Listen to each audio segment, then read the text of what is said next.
Okay.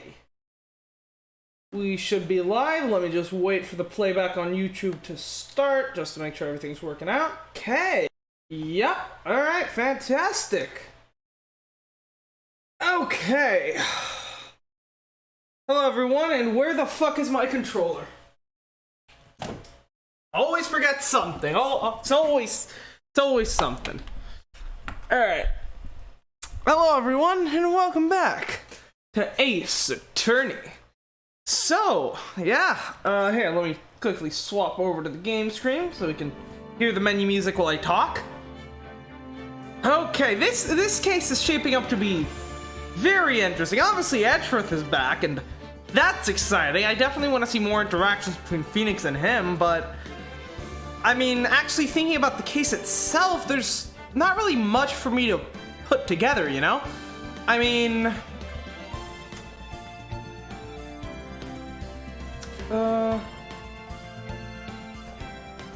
hello Tara, how's it going? I love you too. But yeah, it's interesting. Cause we obviously know that the ninja is the one that died, but the samurai was the more popular one. So the ninja doesn't, oh, hey Akihiko, how's it going? So the samurai doesn't really have a motive. If it was the other way around, then popularity would definitely be a viable motive. But the way it is right now, it really isn't. As for the actual witness statements, we're gonna have to see what they have to say, hopefully provide us some more intel. I am interested about the Adrian Andrews situation, because, I mean, she would definitely seem to have a motive to kill him, but I just don't see... Is it okay if I join later? Got to go? Yeah, of course. I appreciate having you no matter what it is, Sakahiko. Just take time with whatever you need to do. Yeah, this is gonna be interesting, because right now, the motive seems to be pointing to Adrian Andrews. She's the only one that actually has any kind of motive. But, she also just doesn't seem like she'd have it in her to kill someone. She's too, you know, we've already established that she's nowhere near as strong as she tries to make herself out to be. So I don't think she'd have the balls to kill someone, or hell, even hire someone to kill someone, since it's quite possibly that the killer, that's still a fucking shitty-ass mumble rapper name, might actually be the killer. But I guess we're gonna have to see how that goes. Oh! Hey, Dummy Fiend, didn't see you there. Did I have my... Yep, okay, I had my chat set to top chat instead of live chat. That's fantastic. Okay. Farewell, my turnabout. Part 1 of the trial. Now, what's interesting here is that, we need to fully acquit our boy, fuck, I forgot what his name was, by the end of today's trial. We can't be like, it's fine, we'll take like 3 days to do it. No. We gotta... Come on, Tara, be nice. If you can't be nice to other people in the chat, you know, I'm gonna have to put you on timeout.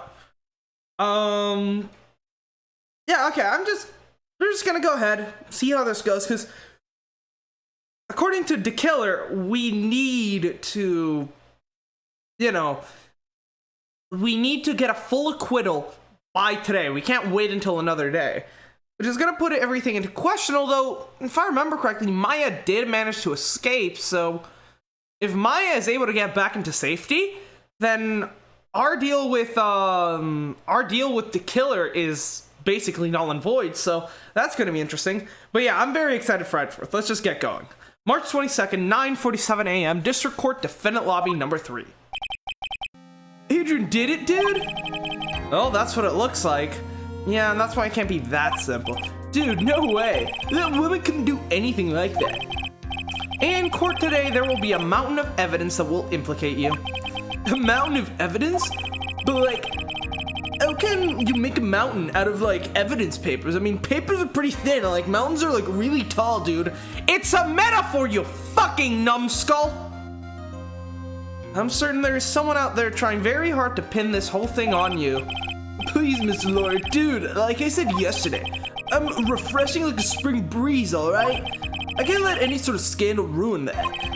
I understand. Well, it's almost time. Edgeworth? Oh! Mia, you're here. Mia! You must get a complete acquittal today. I know, but I can't focus on Maya's situation right now. Or Pearl's either. No matter what, I have to focus on winning this case by the end of the day. Indeed. Well, let's get going. Oh, fuck, of course. Fucking Lil Killer over here wants to have a word with me. It's him. This is right. Phoenix, right. Good morning. This is it, Mr. Attorney. The day of the trial. Maya, she's unharmed, right? Well, when I checked on her earlier this morning, she seemed a bit, how shall we say, tired. But don't worry, people don't die that easily. Besides, what you really should be concentrating on is winning today's trial. You motherfucker! For my sake as well as yours, you must win today's trial. Which is why I sent you a little present this morning. Present? What in the world would you want to give me? What is it, I'm not listening to your shitty ass album, dude! I can't even understand half the words you say in like all of your songs! You'll figure it out once the trial starts. And even if you don't like my gift, I expect you to graciously accept it and win the day's contest, if you please. Wait a second, you fucking asshole! The kidnapper sent me a present. Mr. Lawyer, dude, who was that? No one. It has nothing to do with you, so forget you heard anything. Dude, did your nose just get longer?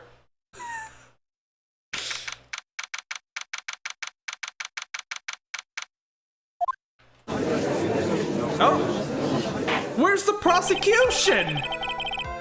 Court is now in session for the trial of Matt Ungard. Are the prosecution and the defense ready? The defense is ready, Your Honor. I'm sorry, what? I say, Mr. Wright, oh, what happened to Miss Von Karma? I don't know, Your Honor. Why are you getting mad at me? Your Honor. Please be quiet, bailiff. Court is in session. If you must tell me something, please keep it brief. And now then, what is it? Prosecutor Von Karma has. This morning, Miss Von Karma was shot by an unknown gunman. What?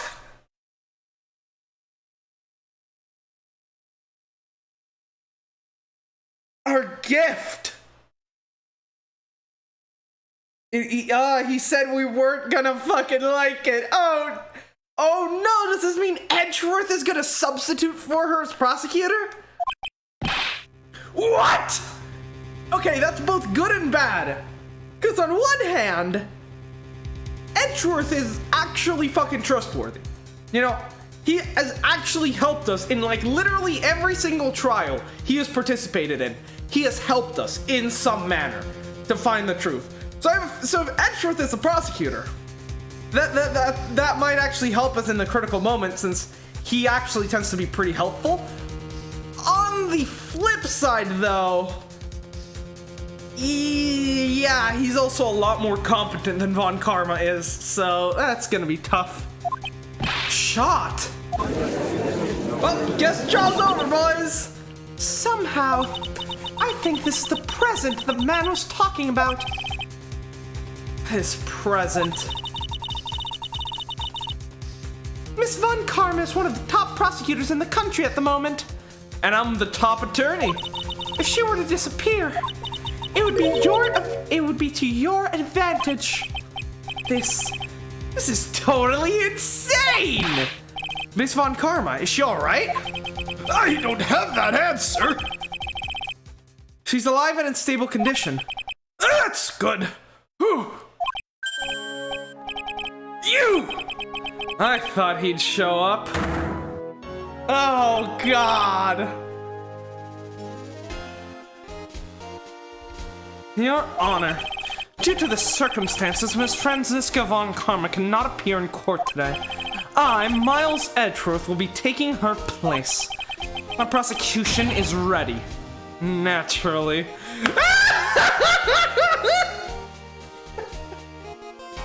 This is so fucking pog! He's here and he's ready! Oh! Edgeworth, he doesn't give a shit about pride or any of that bullshit. Someone needs to prosecute in order to reach the truth and find the true murderer, and he's gonna fucking do it.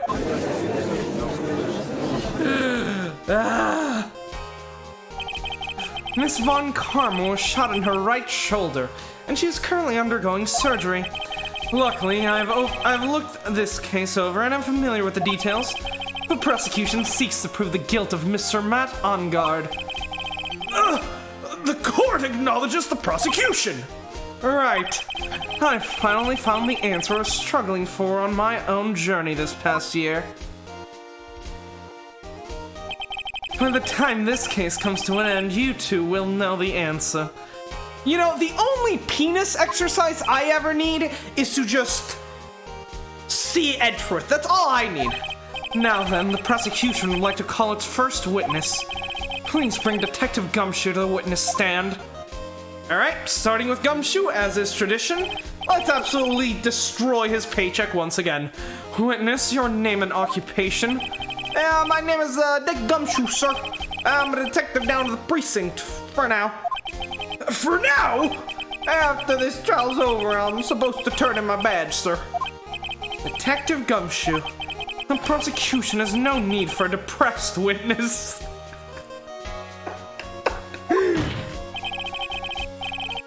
Lift your head up and face forward like a proud officer, Detective Dick Gumshoe. Yes, sir. Now, let's have your testimony. If you want to explore the various facets of this case, we must start with that. Get ready, Phoenix. This is going to be a very rough fight. Yeah, it would have to be with Edgeworth as my opponent. The answer he was struggling for. Interesting. Show me this answer you finally found, Edgeworth. Oh, I am so excited for this.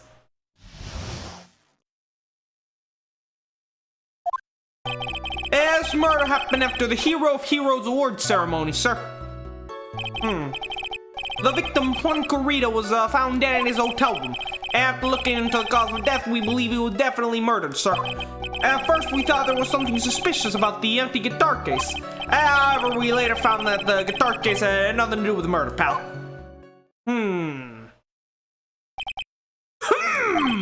After the awards ceremony ended, the victim was alone in his room. Yes, sir. Both the victim and the defendant went along to their room, sir. Intriguing. I see. Mr. Wright, you may begin your cross-examination. Okay. Phoenix, Edgeworth, and Gumshoe. The Golden Three finally reunited, the Holy Trinity of solving crimes. Let's get going. What happened at the Hero of Heroes award ceremony? Juan Corrida found dead in his hotel room. I believe the cause of death, definitely murdered, sir. Alright, elaborate, please. The cause of death, wasn't that because Mr. Corrida was stabbed in the chest? Only a careless amateur would believe something so brainless as that, pal. Take a good look at the crime photo. Now, a real pro's attention will be drawn here to this bandana. Bandana? This bandana, sir. That's the thing wrapped tightly around his neck, sir. Ah, yes, I see. His banana-scented bandana. Then what about the knife? Yeah, it seems to have been stuck into the victim's chest on purpose after his death.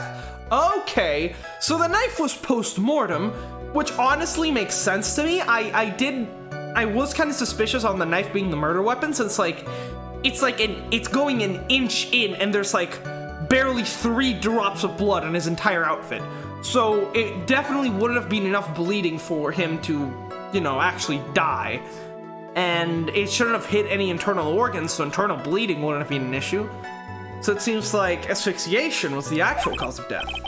What a crafty murderer! We have a crafty murderer on our hands here! Not necessarily. I mean, there's not really any point to stabbing the victim, right? I mean, an autopsy report would reveal quite easily what the true cause of murder is, right? An empty guitar case. Right, well, it is fucking suspicious. And why did you think that? Yeah, because it was empty, pal. A jamming ninja doesn't go anywhere without his bright red guitar. And we couldn't find it anywhere on the scene of the crime. Oh, then how about this theory? A fan really wanted the guitar and did the crime to get it. How's that?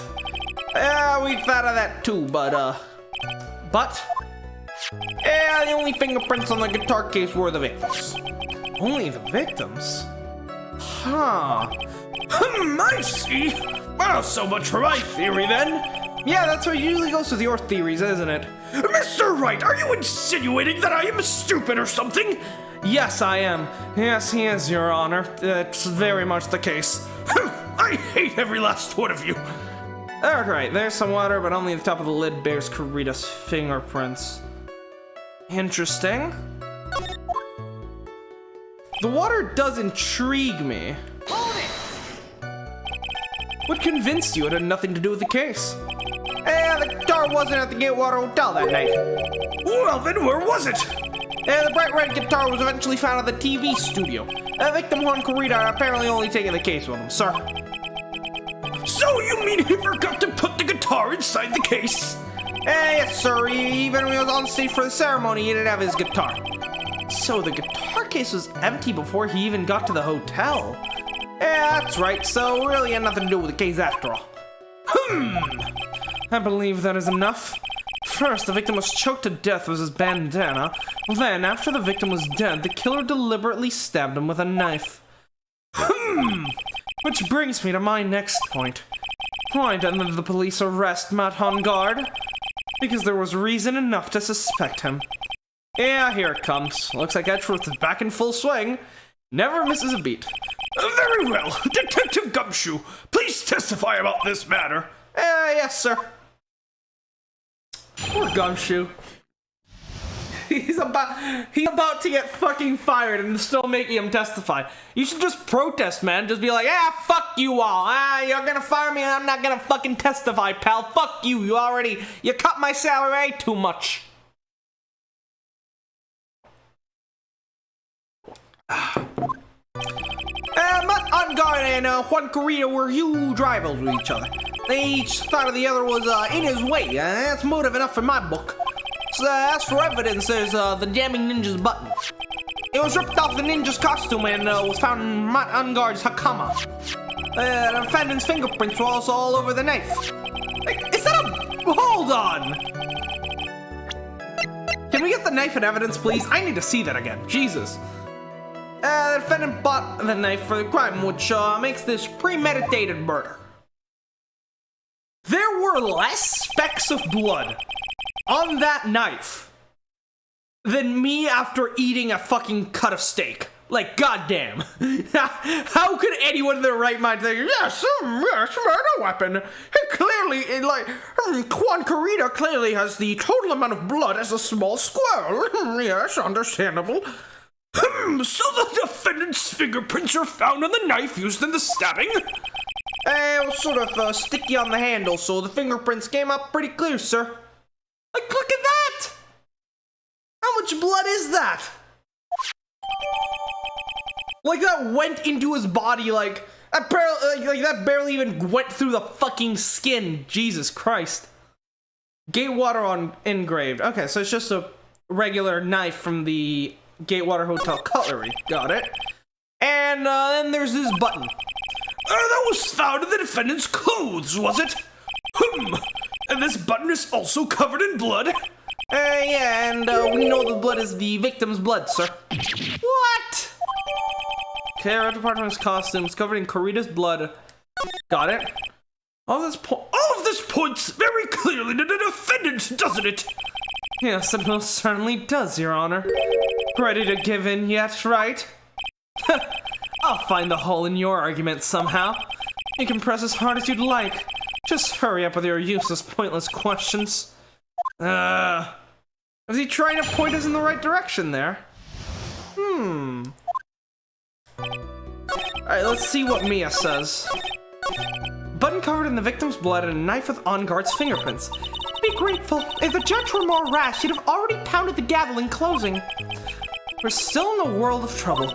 Well, before any battle, you must find your enemy's weakness. Let's find the weakness in his testimony, no matter how small it may be, okay, Phoenix? Okay, so that tells me, press and get more information. Right, that does seem like a sensible thing to do. We're huge rivals with each other. But in terms of popularity, Mr. On Guard won, did he not? Yeah, but you know what's ironic, pal? Juan Corrida was always one step behind Mr. On Guard and everything. This year it seemed like he'd finally got up, ready for the big final showdown. But Mr. Corrida lost the Grand Prix in the end. Oh, that's too bad. He must have been pretty downhearted after losing.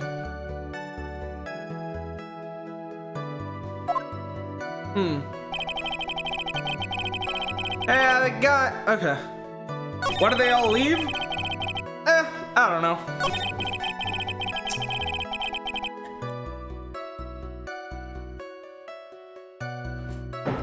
Okay. Each thought the other guy was in his way. That's motive enough in my book. I mean, not really, though. Wait just 1 second here, because On Guard was so much more popular that he would really have nothing to gain from killing Corrida. Mr. On Guard was beating Corrida in the popularity polls.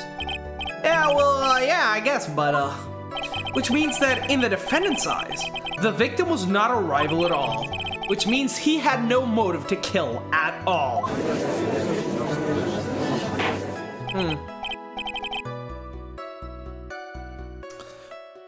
Yes, I quite agree. Yeah, that is... Yeah, I know you guys were lurking. It's just interesting because, at least on my screen over here, which I usually have viewer counts turned off, but sometimes I'll, like, turn them on just to check. Right now, my viewer count is saying 0 viewers, even though you both are clearly in the chat.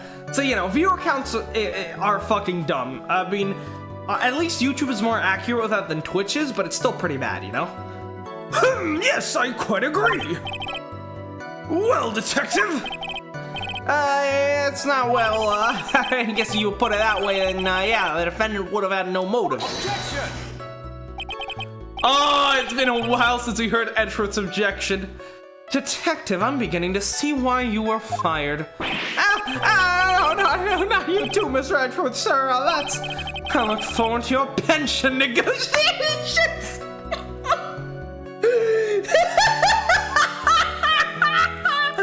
They already fucked his salary, and now it's like, well, you're getting fired anyway, so let's cut down your pension. Oh, fuck.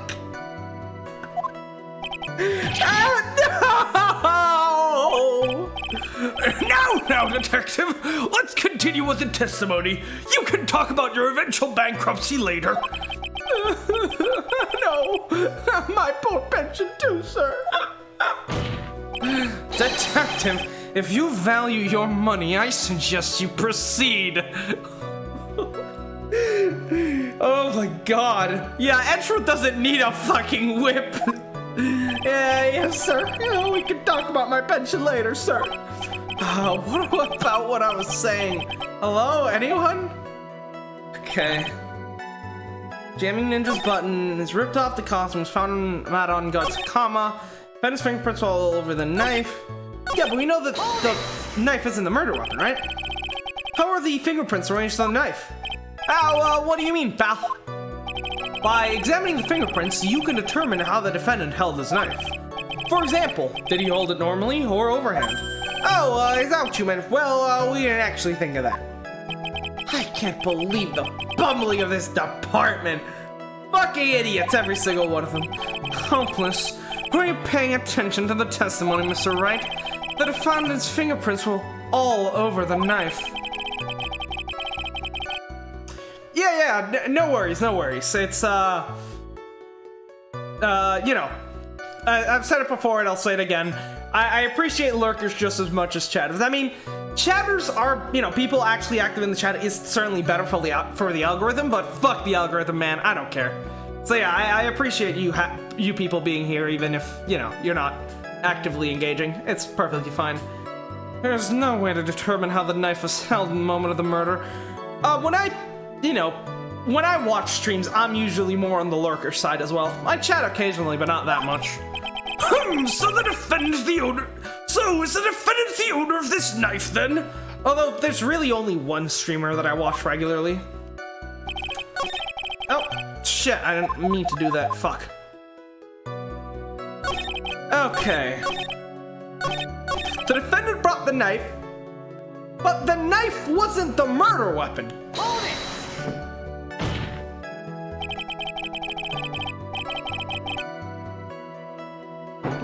There's no way this was a premeditated murder, even if he brought the knife. Sorry, pal, this isn't some pocket knife. It doesn't fold, so it's not great for walking around with either. Well, this is no good. Prosecution can prove it was a premeditated murder we're done for. Phoenix! Yes? There's something very interesting about what the detective said just now. Think carefully before it's too late. A button covered in the victim's blood, and a knife with On Guard's fingerprints. Be great. Oh.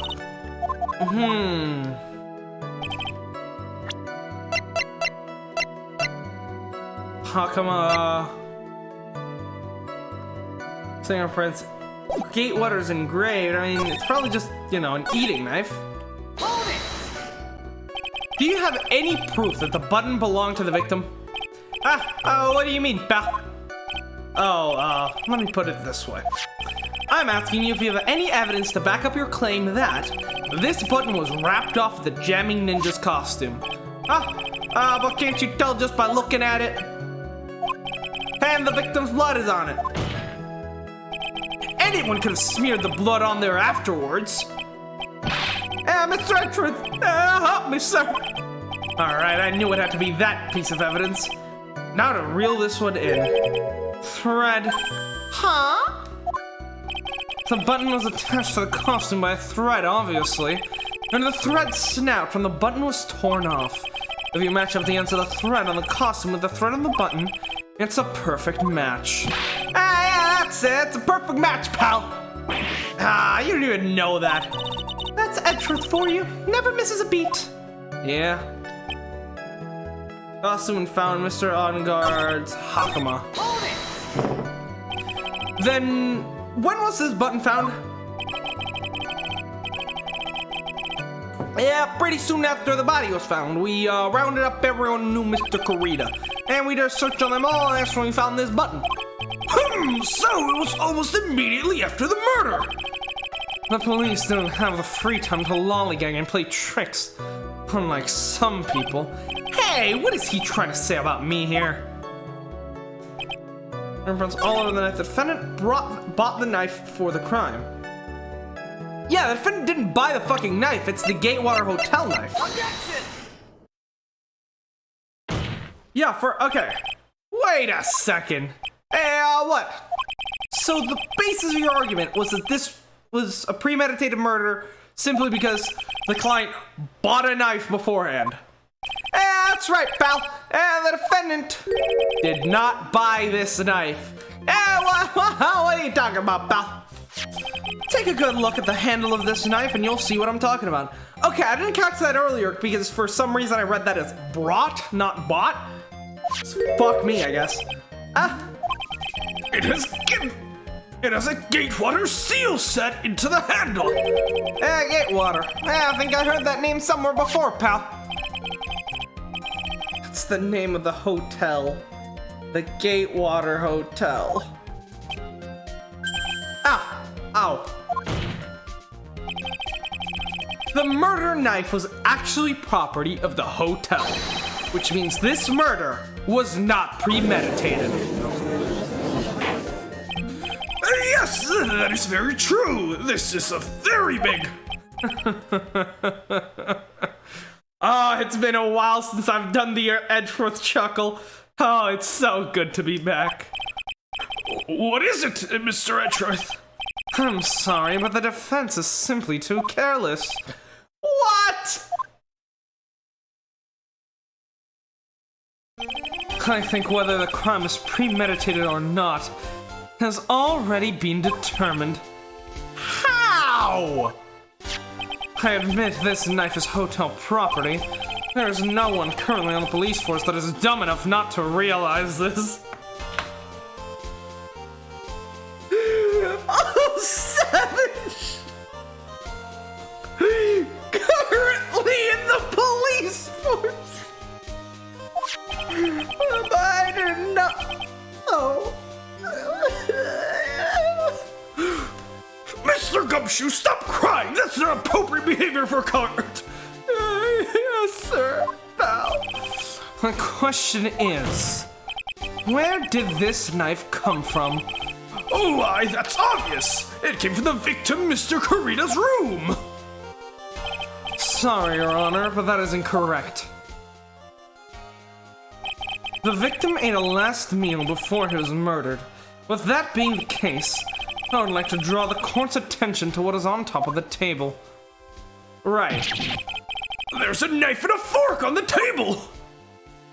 And then, where in the world did this knife come from? If it pleases the court, I'd like for us to recall the room of the defendant, Mr. Matt On Guard. Right. Ah, one of the knives is missing. Especially what was on top of his table. There is something missing. Perhaps it is a single knife. Yeah. We investigated the leftover dishes for fingerprints, and while we were investigating, he came to the conclusion that Mr. Matt On Guard's knife was missing. Ah! Mr. On Guard had gone to the victim's room with the knife he had used during dinner. Why would he carry a knife to visit? To kill, of course. And with that, I believe the prosecution has proven this was a premeditated murder. Smooth as ever. Smooch? Smooth, fuck. Amazing, Mr. Edgeworth!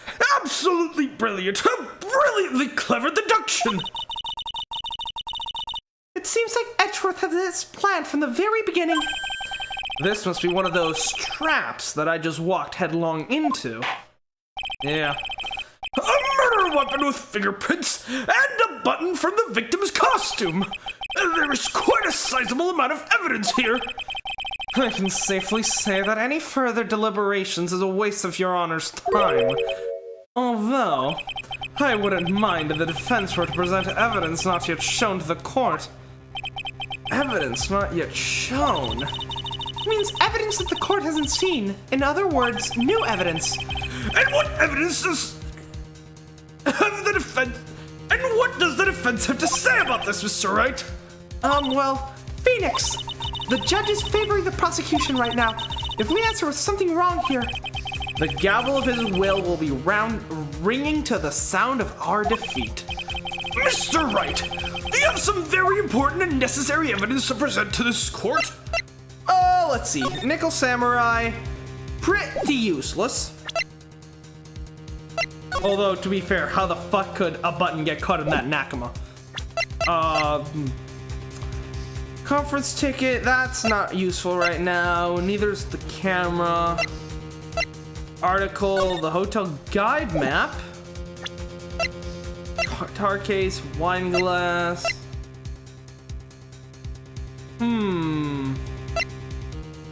Rodriguez's murder scene.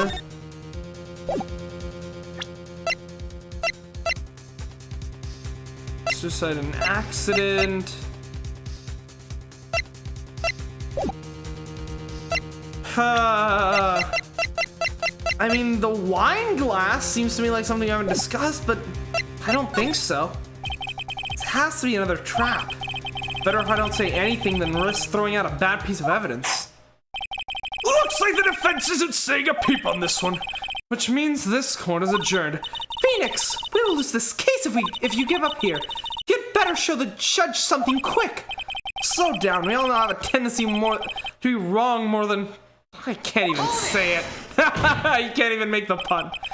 There's one. Okay, I guess we do have to present something. One piece of evidence that catches my attention. Something this court has yet to see. Mr. Wright, I will say this one more time. I do not feel this trial needs to continue at all. However, I am giving you one chance and only one. Okay, I'm saving. What the judge is saying, Mr. Wright, is don't try pulling one of your usual bluffs here. If I mess this up, it's curtains for all of us. You may present one and only one piece of evidence. Holy shit! Look at my health bar, dude!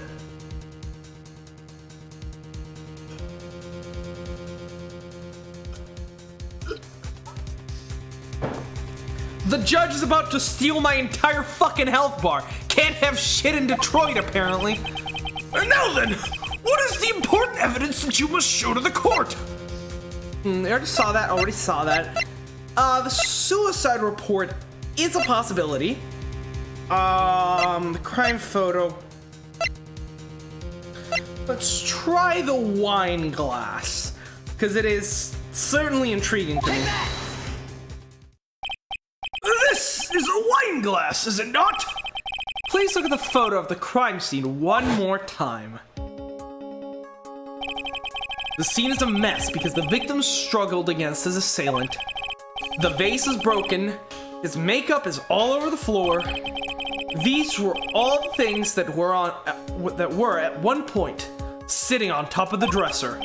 Well, yes, I see your point. However, this glass that is sitting on the top of the dresser is mysteriously untouched. The only thing that had not fallen over along with everything else was this wine glass. This piece of evidence is more than strange enough to warrant further consideration. Well, what do y'all have to say? Oh, well, yes. It is a little peculiar. Yes, isn't it? I thought it was. You can stop looking at me with those puppy dog eyes of yours now. Mr. Edgeworth. What is it, Your Honor? Your opinion? You don't need my opinion, because there is no special meaning to that glass. What? It's a wine glass with ketchup in it. What do you mean there's no special meaning? Clearly someone is suffering from some kind of mental disability here. It's safe to say that the glass was set there after the crime took place. By the person who discovered the body, Adrian Andrews, for example. She could have easily been so shocked that she set the glass down without thinking. That does sound plausible, Mr. Wright. I'm more concerned about why... Okay, it's tomato juice. For some reason, I thought it said tomato sauce. I was really fucking confused. I suppose tomato juice is more understandable, but it's still fucking weird as shit. You know? Could Miss Andrews really have set the glass down without thinking? Well, did no one bother to fucking get fingerprints on the wine glass? Oh my, now I'm starting to think we should cut Edgeworth's pension. God damn it! He's actually fucking useless. You see, right? It seems you've finally come around to my way of thinking.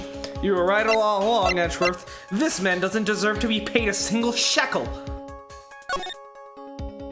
Oh, that makes secret love sandal. Well, I'm supposed to say that Juan Corrido.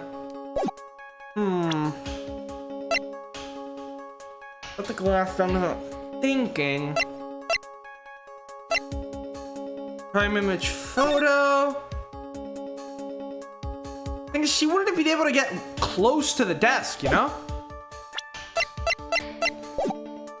No, I don't think so. If I appear weak here, the trial is over. I can look for my proof later. For now, I should trust my instincts and point with certainty. They just might fall for it if you're thought-provoking enough. The defense would like to challenge the prosecution's theory. We would like to see something that proves it was Miss Andrews who set this cup on the table. You've turned the situation on its head just as usual. Mr. Edgeworth, do you have any proof to back up your claim? There's no way he has anything. He's just bluffing. Unlike you, Mr. Wright, I never say anything unless I have the evidence to support it. Now he's just lying in court. I distinctly remember in Turnabout Samurai, you fucking lied through your teeth to help me convict the producer. What? You're not thinking hard enough today, Mr. Wright. Did you think this wine glass escaped my notice? Then, of course it has been thoroughly inspected for fingerprints. Oh, there we go! Fucking thank you! Someone with common sense! Fingerprints? There were only one set of fingerprints left on this wine glass. Only one? Well, whose were they? They were not the victim or the defendants. Rather, they were of one Adrian Andrews. What? Huh. That is why I said that the person who had discovered the body had left it there. Are we done here, Mr. Wright? Ah, I can't believe I fell into another trap. Miss Andrews was probably holding the glass when she went to see Mr. Kurita. But upon seeing his dead body, she was stunned and set the glass down on the dresser. Yeah, okay, but the issue here is that, she wouldn't have been able to get close to the dresser, you know? I mean, the open guitar case, all the makeup.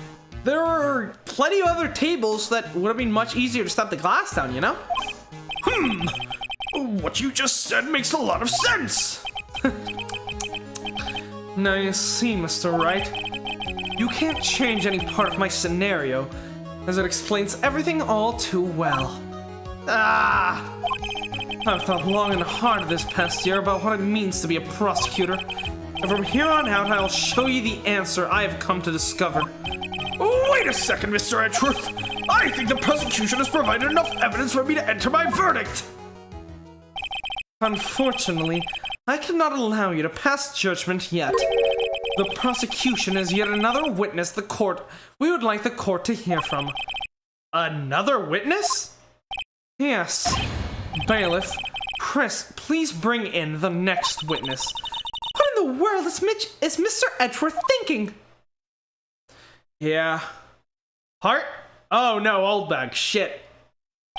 Now then, witness, please state your name and occupation. Huh. What is Edgeworth playing at? That is, intriguing to me. Because what has he found to be his definition of being a prosecutor? That is, always getting a guilty verdict. I mean, that's what he learned from, Von Karma. Big Daddy Von Karma. So that was his mentality before he decided to die and be reborn. So I'm interested as to, what his actual philosophy is now that he's had time to think it over, Because, I mean, I doubt it'd still be the same that winning is all that matters, or, getting the guilty verdict. I think he's gotten even more solidly into, because even back then he was still, at the end of the day trying to find the truth through everything. But it's possible that he shifted even more towards that, in that all that matters is finding the proof, the absolute truth of the case, and that's why, he wants to chase down every possible avenue before actually deciding on a culprit. But I guess we'll have to see how this plays out, though. Witness, your name and occupation. Ah! Gotcha! You! I wonder what happened to the calm composure he had earlier. Oh, Eddie boy! Oh, it's been what? A year since we last met, hasn't it? You should be more happy to see me. I saw the report with her testimony. But who knew that under that helmet, it was the Wicked Witch of the witness stand? I tell you, this time I know what I'm supposed to do. So today I'm going to tell you everything and everything. Even things that don't have anything to do with a terrible crime. Miss Witness, this terrible crime is all the court needs to know. Oh, please don't fire! I'm too old to die! I'm just an old man! Judge, that's a fake gun. Oh! Sorry. I do a lot of LARPing in my free time. It's just instinct. Shush! I'm talking to my dear Edgy Wedgie right now. Don't interrupt us, Gramps! Yes, ma'am. No, please, by all means, interrupt her, please, I object! Anyways, witness, your testimony, please. It's true what they say. The youth are hot-headed nowadays. Not that I mind at all, Edgy. Now then, what shall I start with? Witness was on security detail at the hotel on the night of the murder. Is this correct, Miss Oldbag? It was a great job being able to see my dearie Juan. It was almost too much for my little heart to handle. You mean you were a fan of the victim? Look, everyone is crazy over that on guard saying it's cute in a fresh way or something, but not me. I wouldn't say anything so silly. After all, I have no interest in a little child like him. I'm only interested in a real man, Juan Carita. What do you want?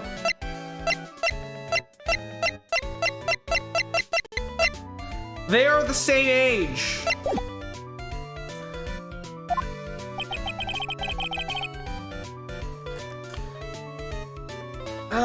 But those two were the same age. Anyway, as I was saying, I was pacing in front of his room that night. Very well, please tell the court what you witnessed the night of the murder. Leave it to me, Edgy Poo.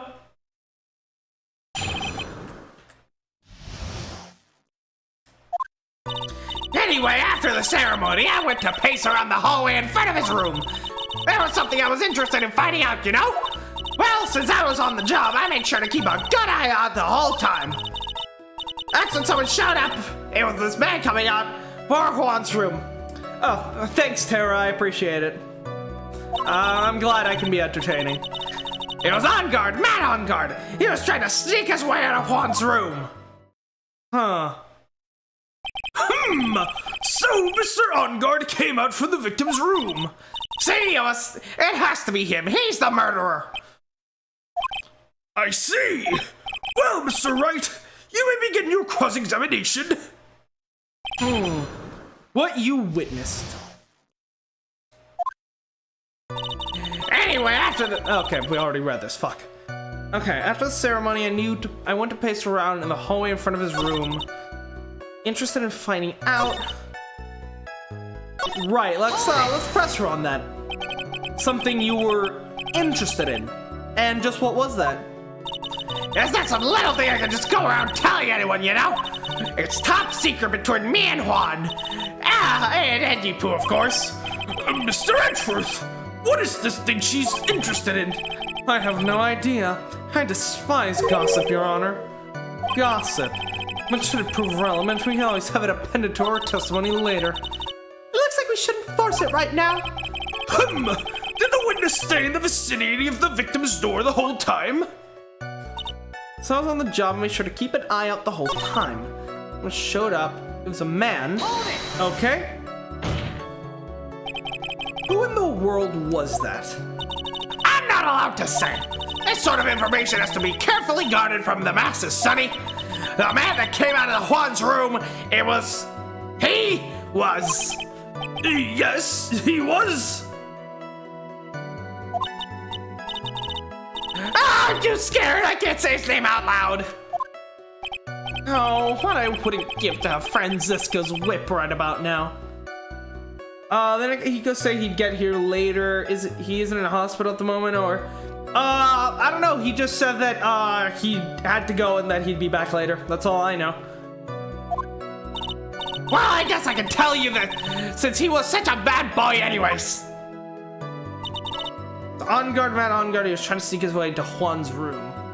Out of Juan's room. Got it. You saw my client.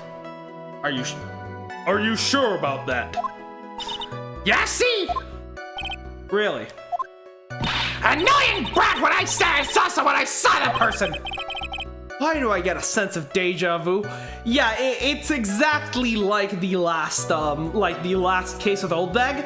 He was like, Yeah, definitely. I saw fucking Powers after he murdered my precious fucking... what was the name of the guy that got murdered before in Turnabout Samurai? After he killed my precious steel magistrate. Yeah. But all you saw was the costume. I saw him, I tell ya! Maybe to avoid a repeat of last year, I should delve into this a bit further. The person's clothes, please. Please tell the court about the man's clothes in more detail. What a troublesome man you are, really! As if something like that matters. But it does. What was it? Oh, yes, it was that thing. What thing? That gaudy thing he's always wearing, that racing jacket. Oh, he was... so, he was actually out of costume. That is interesting. Ah, he was wearing that at the detention center, too. That thing's meant for nothing but seducing women out of their pantaloons! Men! Right. So, Mr. Wright, was this testimony just now important or relevant in any way? Not important. It was not important. I guess it really wasn't that important after all. Mr. Wright, do you know why we say that time is valuable? If not, I suggest you learn. You wasted 3 minutes of this woman's youth! That's more valuable than gold to me! Why do I suddenly feel old in the presence of her childish whining? She may not remember things or be mistaken here and there, but I don't think she's lying. Too bad for us. Really bad. But that's how the human mind is. It also has the tendency to jump off topic. She's strayed onto a few interesting side topics this time too, hasn't she? But that's what makes her a sweet old lady, right? That's because you're not the one who has to question her. Alright, let's try some of the other paths we can go here.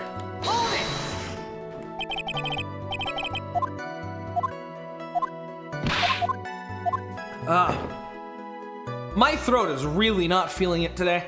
Like, doing Mia's voice is killing me, as well as, like, whenever I do the judge roll, like the more gravelly, like, bottom of my throat voices. As well as when I do the really high ones. It's starting to hurt now. God damn it, I'm probably gonna have to go get some tea once we get to the intermission here. The person's face. Just carrying the person's clothes. Yeah, let's tell me about their face. Please tell the court about the man's face in more detail. Oh, you don't mean to tell you about his face?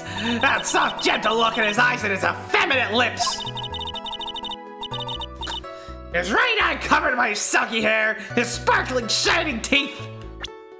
Effeminate lips.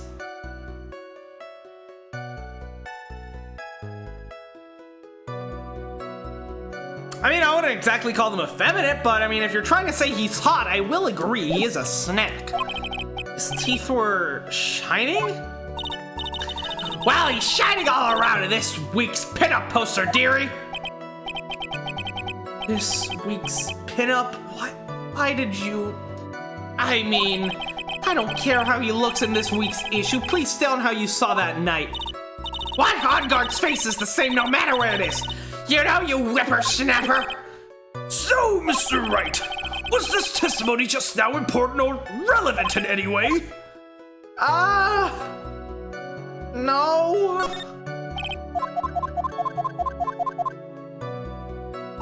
God, I hate Old Bag so much.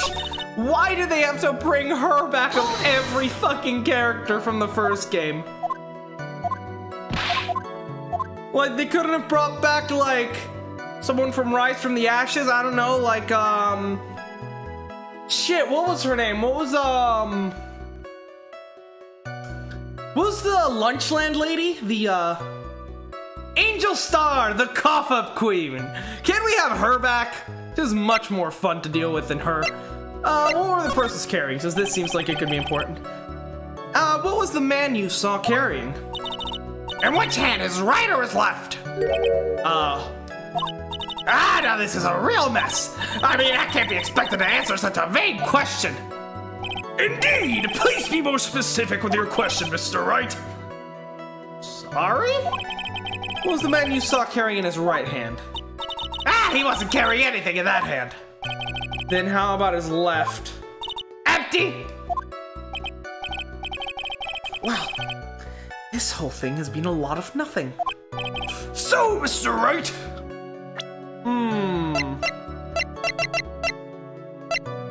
It's interesting.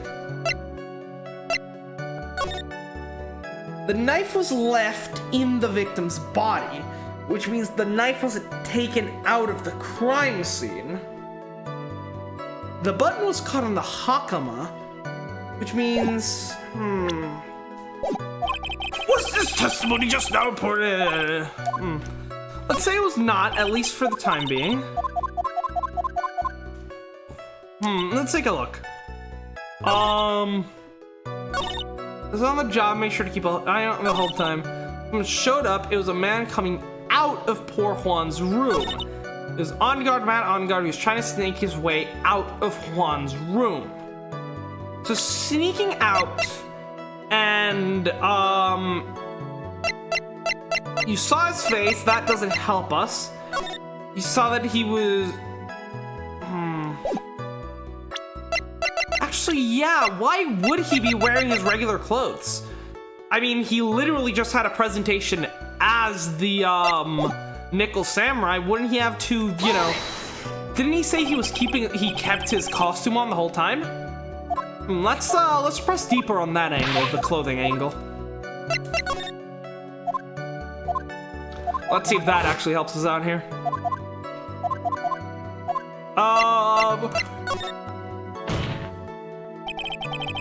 Of course it was important, Your Honor. Then perhaps you would like to point out what part of that testimony was important. Don't you see it, Edgeworth? Your Honor, I request that what the witness said about the jacket be appended to her testimony. I don't really quite see where you're going with this, but alright. Witness, please. Yeah, chat today is pretty quiet. You hasn't been here yet. But honestly, it's fine. Like, they don't mean that less people are watching, sure, but at the end of the day, I don't particularly care. If you're enjoying, you know, if you're paying attention to the gameplay, just, you know, I don't want to distract you by forcing you guys to chat. This flashy racing jacket, honestly, it's all just for show. Right, but he shouldn't have been, right? Because if he was about to go, you know, in costume, you should have still been wearing it. Nope.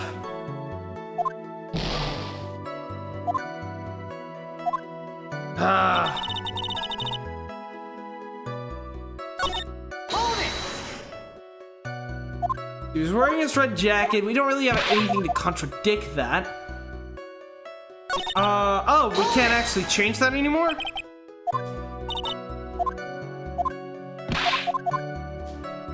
Okay. Can we press on that one? Are you sure the defendant was wearing a racing jacket? What do you think? It's not like I've seen him in anything other than that horrible thing. I'm sure he was wearing it. She is so sure of herself that it's to the point of self-absorption. Huh. Intriguing. Yeah, it's mostly you and Akahiko that keep the chat alive, isn't it? But it's fine, we can have a bit of a quieter stream. Sometimes those can be pretty chill.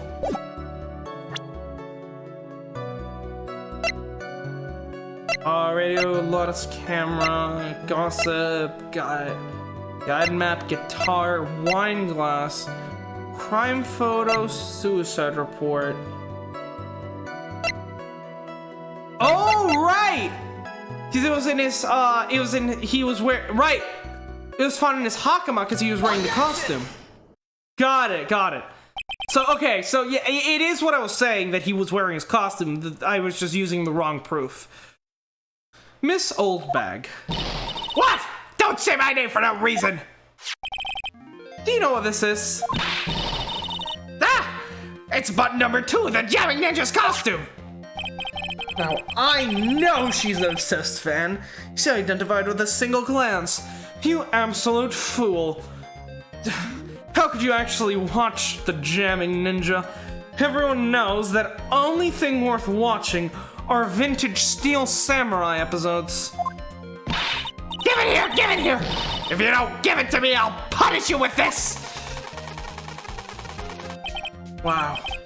She really is a die-hard fan to want a button covered in blood. Yeah, Akihiko was really hyped. Yeah, Akihiko and you were both really excited for this case. This button was discovered on Mr. Onguard's body during a full-body search. See? See? This button proves beyond a shadow of a doubt if it was that rascal Onguard. It was caught up in the pleats of the Nickel Samurai's Hakama pants. See? See? And Onguard is the Nickel Samurai! Witness! Now, it may just be me, and I do have an active imagination, but just now, didn't you, say that the defendant, Matt Onguard, was wearing his usual racing jacket? I'm so sorry. Sorry that you judge people based on what they hear! But instead I have to put up and look at the this hideous, right? I've got a tape recorder stuck in my chest, let me tell you, it's heavy. So heavy, I wish you could have switched the CDs years ago, but I can even dream alive for those kids on the... I work really hard on this, and now take a look at this mirror and you're closer, about as interesting as the documentary of Carly. You should think it's him and Angie Poo, he's got stuff. Can't breathe, holy shit. Oh, I love it when she just starts rambling. Am I a voice actor? Nope. I just like doing voices. They're fun. Now, hold your tongue still there for a second. So, what you saw in actuality was not Mr. Onguard, the man, but Mr. Onguard, the Nickel Samurai. But when you think about it, she's shorter than I expected. they're really one and the same anyways. Miss Oldbag is a very important point we're talking about. Angie Poo, do you think so too? Well, it might be something worth considering. Just say it's important and agree with me for a change. Nah, he can't, he can't give you too much ground. This is how you two work, I mean, yeah, I've done theater, right? Like live theater. But I've never actually, I'm not actually like a professional, actor or anything. Witness, think carefully and try to remember as much as you can before you testify. Ah, all right, if you insist. I should be the one sighing, not you. All right, but we are making good progress, and we've only lost 1 pip of health. That's pretty good. Or I guess 2 pips technically. On guard, yes, now I remember. The Nickel Samurai, that's right, it was the Nickel Samurai that I saw. Of course it fucking was. I want to cry, man. Why is it always the same shit? Yes, it would have been convenient for him to wear his costume during the murder. He had to go to the post-ceremony stage show right after the crime, So he must have worn the Nickel Samurai costume when he was stabbing poor Juan. Time to consider? I don't have the time to do a audition and shit and then do lines, but I wouldn't be against it. I knew it. I knew you'd say he was inside his costume. What? Did you think there could have been someone else inside that costume? Don't be a bad little boy thinking such rude things. But possibility does exist. Ah, youngins today, I told you there's no way it was anyone else.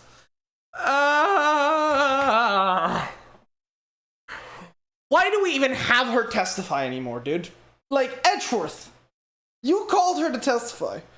You knew exactly how this was gonna turn down. I mean, this is literally what happened in Turnabout Samurai, dude. What the fuck?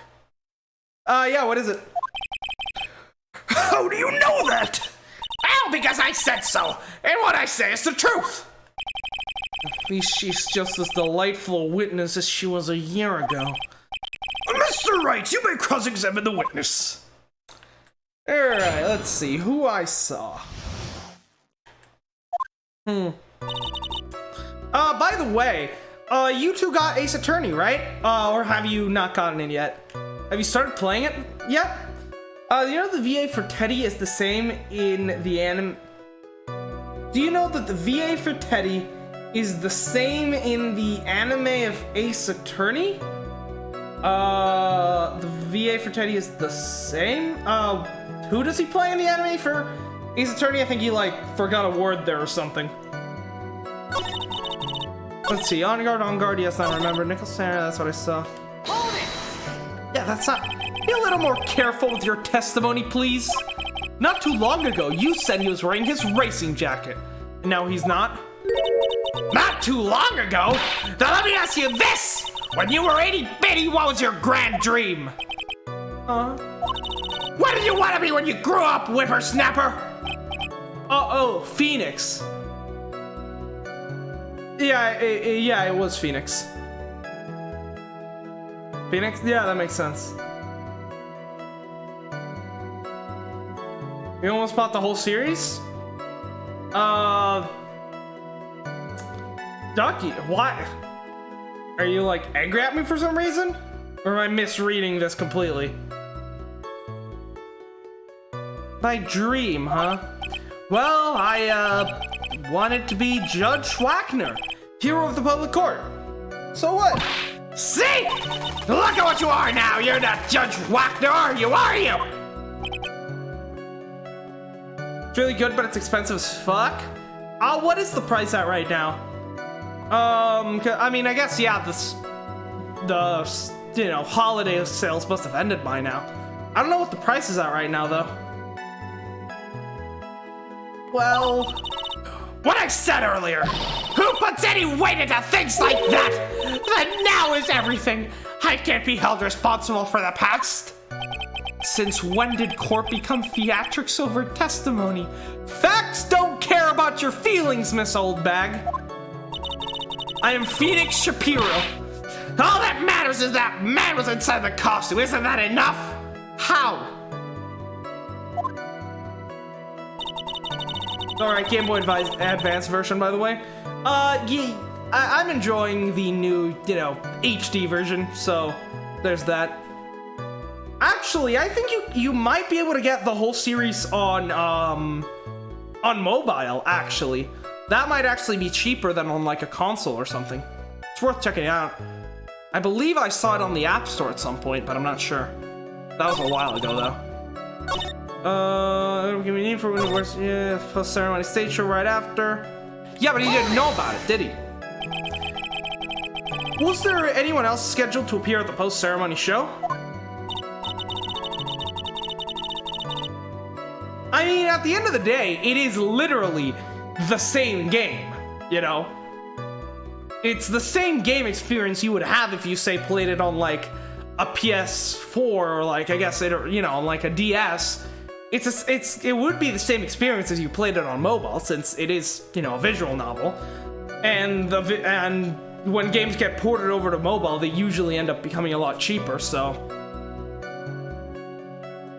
let's see. Well, all the contestants were supposed to get on stage in a friendly gesture thing. And that included the Jamming Ninja. Of course it included him! That's why when On-Guard came out of Dear Juan's room, I didn't give it a second thought! I see!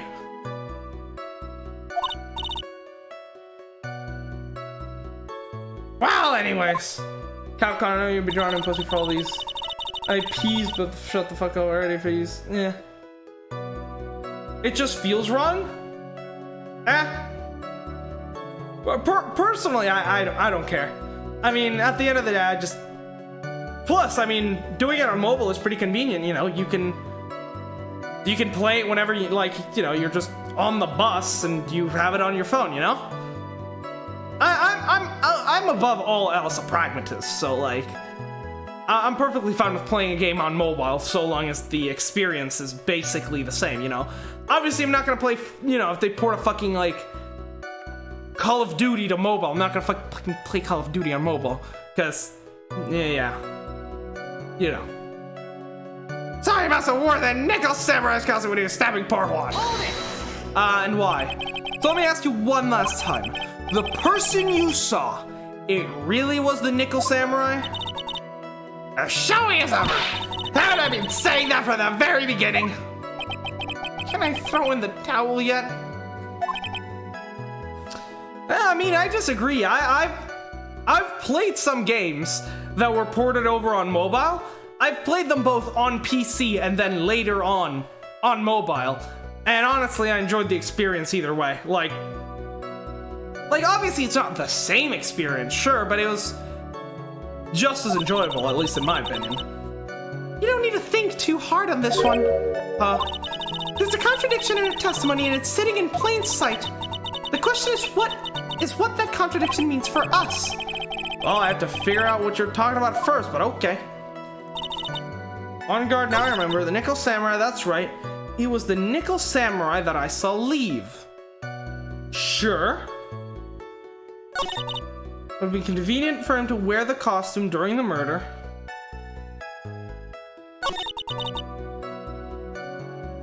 What do you mean lags and missing text? And to go to the post-ceremony stage show right now after the crime, you know.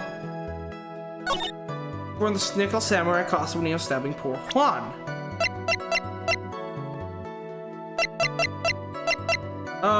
Lost camera, magazine, hotel guide map, guitar case, wine glass.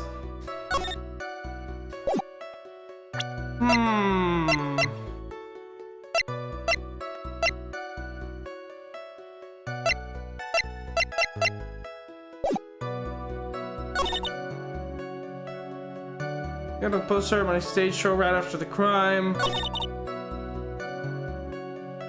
Bidding for him to wear his costume during the murder. On guard, yes, now I remember. Yeah, but like it could be anyone. Oh, God.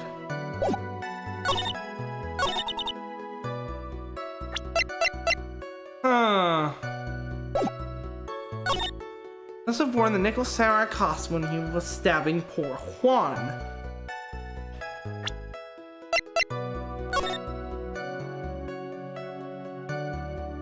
No, because then there would have been no fingerprints on the knife. Right? Well, I mean, I should probably save on this cross-examination so that if we, you know, end up dying, we can revert. Yeah. Please take a look at this. Yeah, so it's a knife. Big deal. If you're trying to scare me with that, I'll have you know it won't work. I have a laser gun. Oh, no, that's not my intention at all. That's the knife that was used in the murder, correct? Your Honor, you know why this piece of evidence is important to this case? Right, because assuming that the killer stabbed the guy with the knife while wearing the Nickel Samurai costume, he would have been wearing gloves. In other words, their fingerprints wouldn't be on the knife. Therefore, Matt Onguard's fingerprints on the knife would have absolutely nothing to do with the murder, and in fact were used to frame him. Your Honor, do you know why this piece of evidence is important to this case? You don't even have to ask. It's because the defendant's fingerprints are on it. Is that what you're driving at? That is exactly what I'm driving at. What are we driving at? And whose car are we driving? I hope it's Mr. Edgeworth's. I mean, he certainly is a better car than you, Mr. Wright. I don't even have a car. I mean, that is one thing the judge is correct about. My car fucking rocks. Okay, Edgeworth, stop bragging for a second. If Mr. Onguard was really in the Nickel Samurai costume at the time of the murder, then it's impossible for his fingerprints to have been left on the knife. Actually, he would have wiped all previous fingerprints on this knife right off. that's right. The Nickel Samurai wears gloves, doesn't he? He probably took his gloves off before he began this. Edgeworth, you're smarter than this. What is this weird ass mental gymnastics? He took his gloves off for the stabbing? Why? Like fucking why? In what world? Objection! This is not even an updated autopsy report. Can we get like a fucking updated psychology report on Matt Ongard right now? Because only a fucking idiot or a retard would take off their gloves. And why would he do something like that to leave his prints on the murder weapon? There is no way he would do something like that. However, there is one possibility. Okay, let's hear your fucking possibility. It's very simple. The defendant went into the victim's room wearing costume as the Nickel Samurai. At that time, the defendant had no intent to murder. But you already said he brought in the knife! He was probably just going to relax and talk with the victim about the stage show.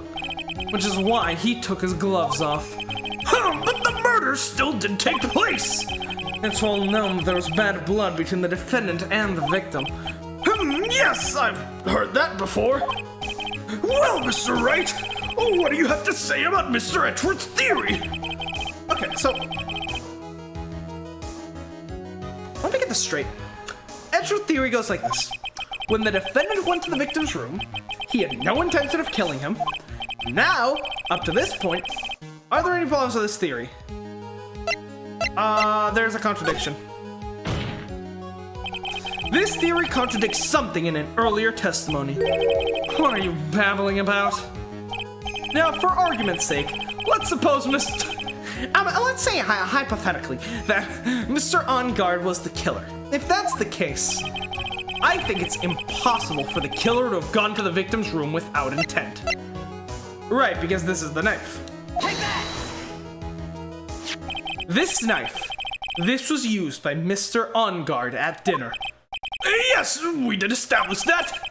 Which means that if my client was in fact the killer, then he brought this knife with him when he went to visit Mr. Kurita. I suppose. However, you just said it yourself. At that time, the defendant held no intent to murder. If that were true, then why would he bring a knife? He wouldn't he? Huh. Which means, Mr. Edgeworth, your theory was flawed from supposition 1. And one more thing, if the murderer was wearing the costume at the time of the murder, then there should be glove marks left on the knife. Which means that the defendant's fingerprints shouldn't be all over it like bees on a hive. And that brings me to my final point. The knife was planted by the real killer to hide their identity and mislead us. Right, because the fingerprints are just from Ongard fucking fingering the knife surreptitiously as he's cutting a steak. Because he's a fucking idiot. Yeah.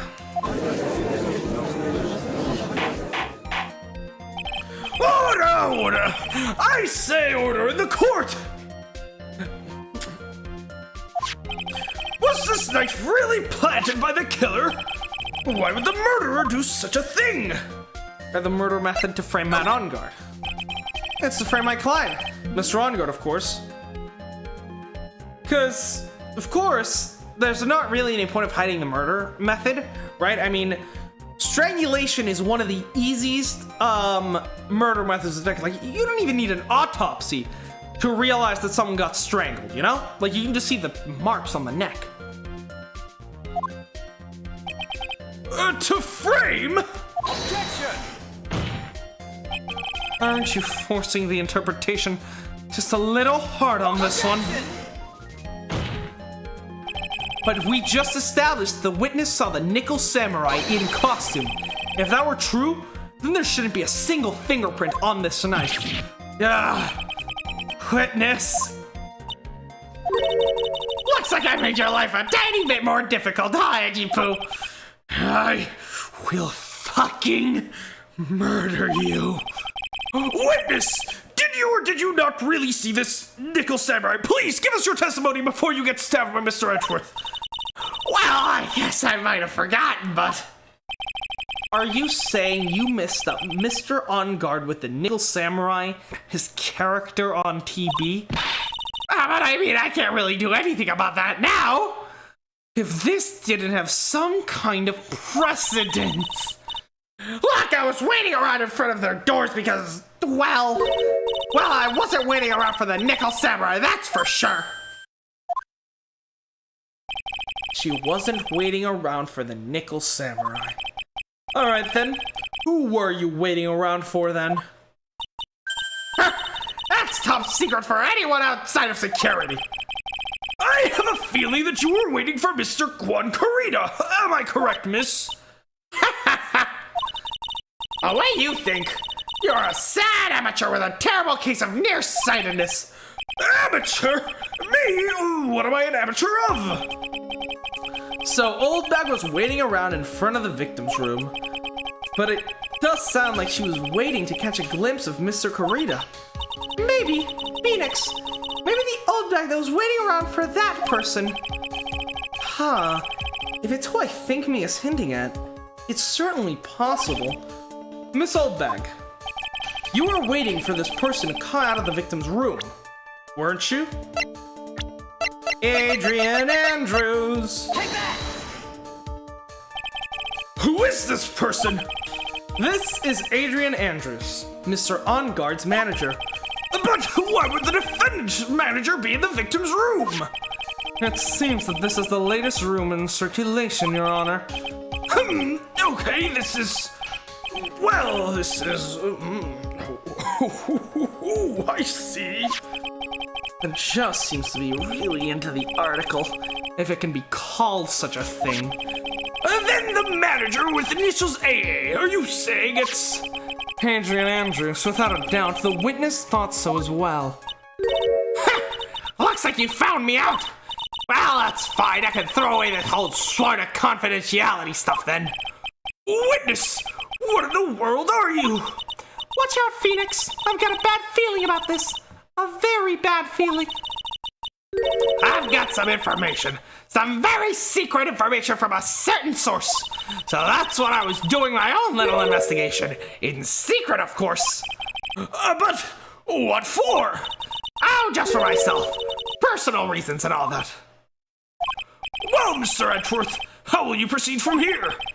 I really don't want to do this, however, I cannot simply let this point slide. I see. Very well then. Witness, please testify about this secret information. Get ready. This is going to take the wind out of you, youngins. I'm sure we're all capable of handling this.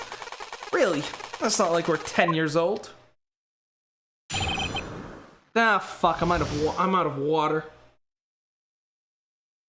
Single drop left in that cup. Damn it. That On Guard is one evil, evil man. He thought he could ruin my poor Juan by causing a huge scandal. So to do that, he sent his own manager to getting close with Juan. I cannot condone such dirty tricks, so I took action. Oh, and this is top secret, you got that? Nobody else but you and me know yet, okay?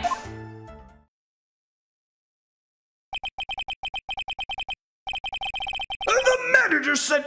The defendant sent his manager? What a distasteful topic for the court, although I do quite enjoy the gossip. What? Nobody's above gossip! And isn't there a saying? The truth is never pleasant. Never heard that one before. Mr. Edgeworth, what about this Adrian Andrews person? We have looked into this matter and found that the truth the article proposes is, in fact, baseless gossip. But should this be true? This proves that the defendant did bear ill will towards the victim. So that means I have to smash this rumor once and for all. Now then, Mr. Wright, you may cross-examine the witness. Be careful. That Old Bag seems rather excited right now.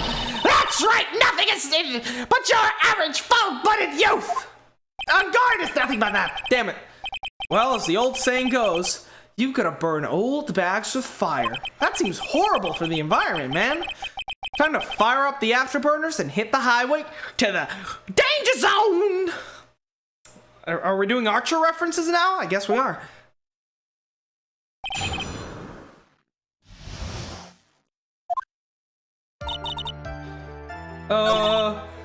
Poor Juan, cause he's scared. He's getting close with Juan. Yeah, but he didn't. You don't have any proof that Mr. OnGuard did such a thing. You must be really suffering from shock. The shock of hearing the truth. And now since you're in so much shock, you can't do anything right. You're right. I can't do anything. But boy, do I wish I could do something about you. All right then, Sonny. Show me what you got.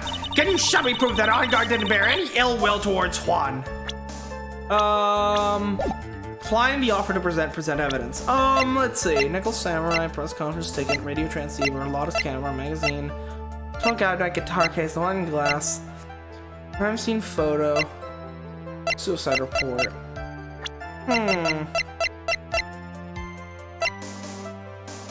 I can't really. I don't have anything to offer.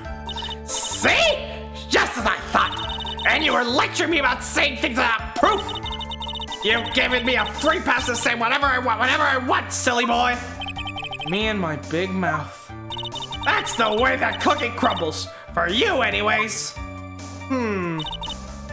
Such dirty tricks, so I took action.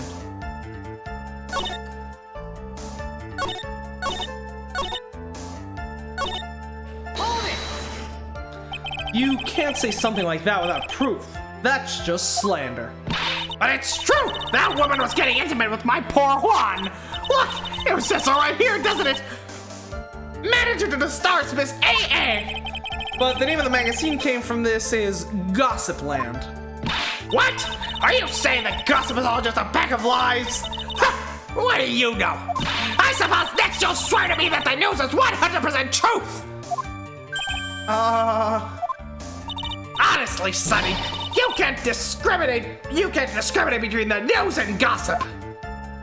Yes, discrimination is bad, Mr. Wright. Why am I getting a fucking class in civil rights? Discriminate? When did I do anything like that? Anyway, OnGuard will never get me to say touche.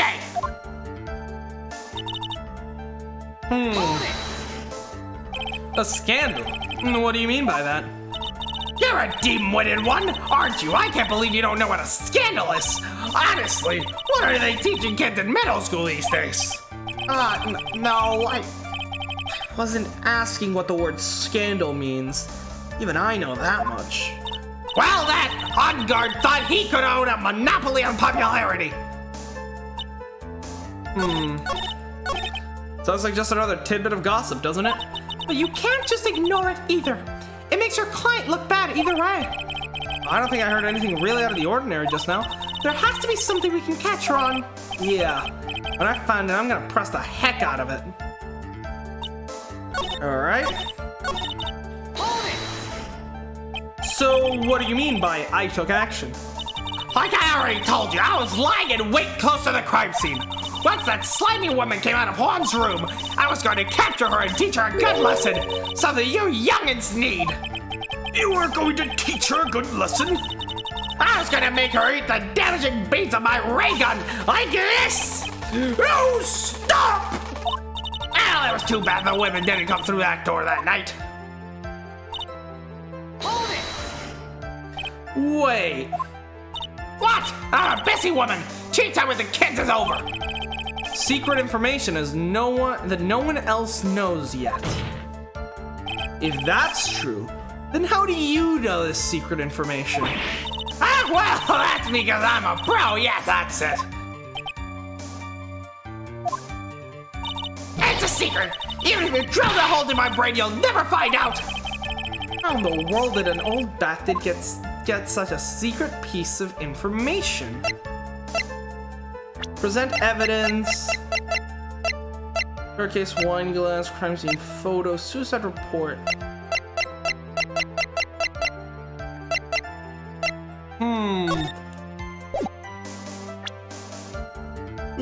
That.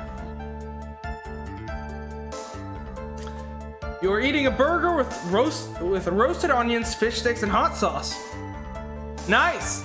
I like to tend my, although I personally like to keep my burgers as simple as possible. So I'm happy you're happy.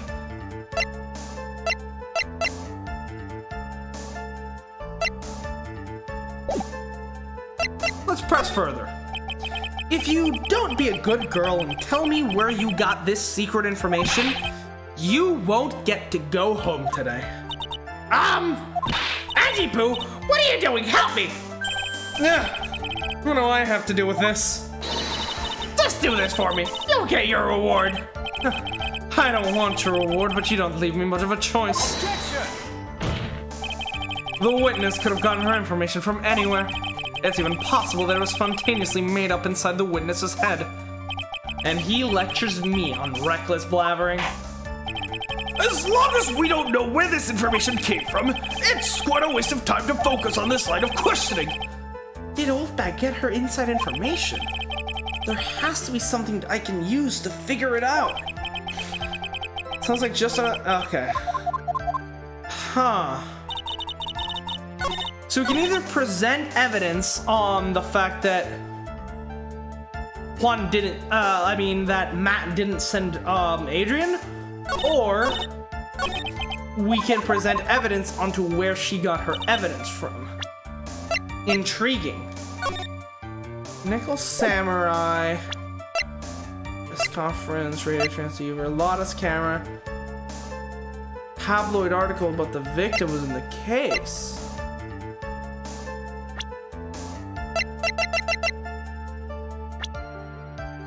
I wonder, could she have gotten the information from Lotta? No, it couldn't be. Did she steal Lotta's camera? Hold it! Nah, nice. The burger went in and now it's going out. Good to hear you're looking after your health, Tara.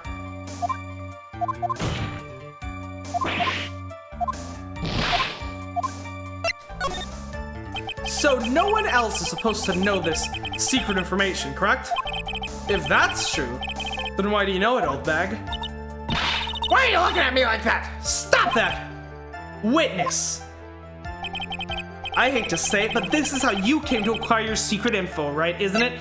Yeah, she stole Lotta's camera. Take that! The investigative photographer, Lotta Hart. Oh, yes, I remember that mischievous girl. She reported that she had lost a certain note that she had written to herself. She reported such a thing? On that piece of paper, she had written down some of her outrage impressions about the relationship between the victim and Miss Andrews. What? Outrageous ideas, you say? No, I said impressions. Then everything written on this piece of paper is completely meaningless! Ah, that's it! That's the note. Ah! You are a criminal! As criminal as they come! Also, I just realized, why does a ray gun have a fucking hammer that you cock back? It's a ray gun! Ah! No, you see, this is something completely different! This is my top secret list of groceries to buy! Then you're the one who took Miss Hart's note? I'm a huge fan of Juan, that's why! That infamous puffy-haired whippersnapper! She's working with that evil On Guard! She said so herself! On Guard, I'm his sidekick! She was so happy, smiling like a silly duck! I was only checking what she had written! Oh, when the music dies down, you know shit's about to go down. Angie Boo, you believe me, don't you? Nah! I was only trying to help out like the angel I am. It's only a little piece of paper. I've never taken anything else before. You really should come with a supply of cheese to match your vintage wine. Oh my god, I am stealing that line. Holy fuck, give me a second. Hi! A screenshot taken. Holy fuck, I'm stealing that line. You should come with a supply of cheese to match your vintage wine. Oh my god. Well, it's only a piece of paper. I suppose we can overlook this just once. She looks like she's really sorry. Should I forgive her? No! Daga kotoaru. If I let up on her now, she'll get away. I have to find some way to inflict a deafening blow to the prosecution and hopefully get Miss Oldbag locked up in jail so that she'll never have to testify in my court ever again. Witness, you said that the only thing you stole was that note. Is this correct? Stole? Why don't you listen more carefully, you annoying brat? I saved this piece of paper from the terrible, lonely trash can, that's all. You're lying, damn it, I can prove it. Are you putting my credibility under scrutiny again? Miss Oldbag, I don't believe that the note is the only thing you stole that night. Yeah, you stole the actual camera. Take that! Miss Oldbag, that note was with a camera inside its case, wasn't it? A camera? Yesterday, Lotta Hart was raising a huge stink over her camera. She kept saying something like, "My sweetie, your 1,600 camera disappeared on me." Why? Witness! What is it, Gramps? If you have the note, then it is only logical that you have the camera too. Looks like you found me out again, Sonny. Is this the camera you're looking for? That's... What? Even though I look like this, I'm still a person, you know? I still eat meals like you. I fall in love and I borrow things from people. I think your definition of borrow is a little off and quite criminal. I saw that woman's business card and that's when I noticed it said, Slimebank Celebrity Photographer Extraordinaire. Well, when she said that, I knew I had to know what sort of pictures she'd taken. I'm a professional security guard. It's my duty to know these things. She's a piece of fucking work, isn't she? Bailiff! Check this camera's photos! Hurry! We must examine them at once!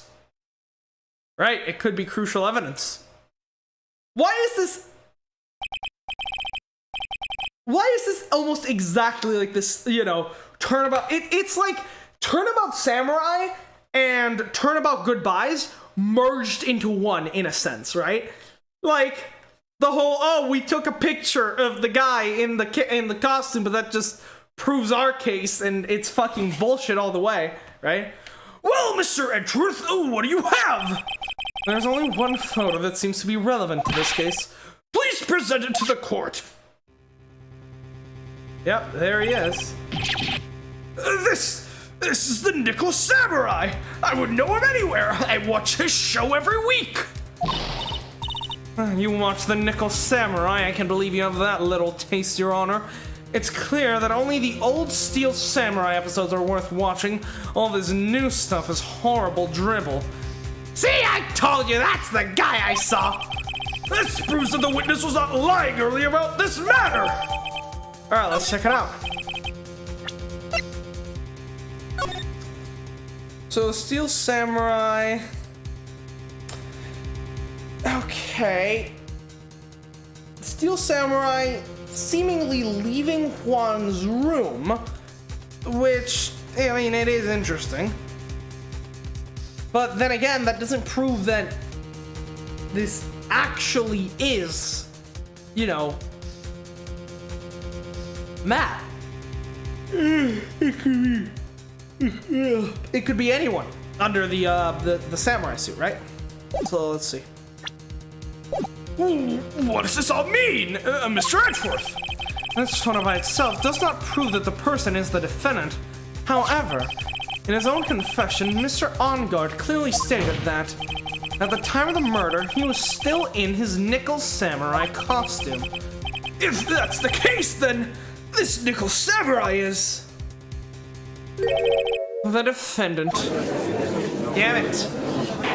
But it still doesn't make any sense. How did it come to this? To think this brings us to an end! We have examined every piece of evidence thoroughly. Final comments, Mr. Wright. The court will consider them before we close. Do you agree that this photo is decisive evidence against your client? Is this photo really decisive evidence? Then we're done here. But if I raise an objection here and blow it, then I would put Maya's life in jeopardy. I can't make a mistake here. There's only one road out of this mess. This photo that Lotta took, there's nothing strange with this, something strange with it.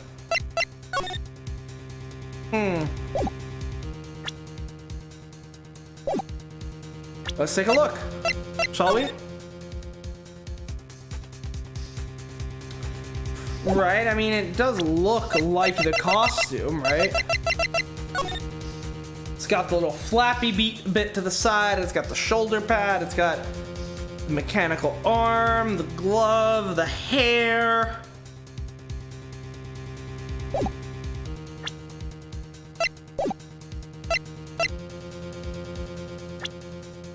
It seems just about right, doesn't it?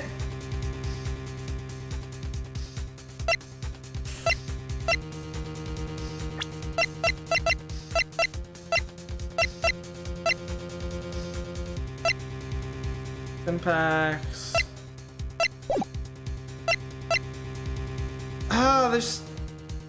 There's nothing strange that I can see. Alright, he's got the little jewel here in the middle. He doesn't have the spear, sure, but that doesn't really make any sense for him to have it, so I'm willing to let that slide.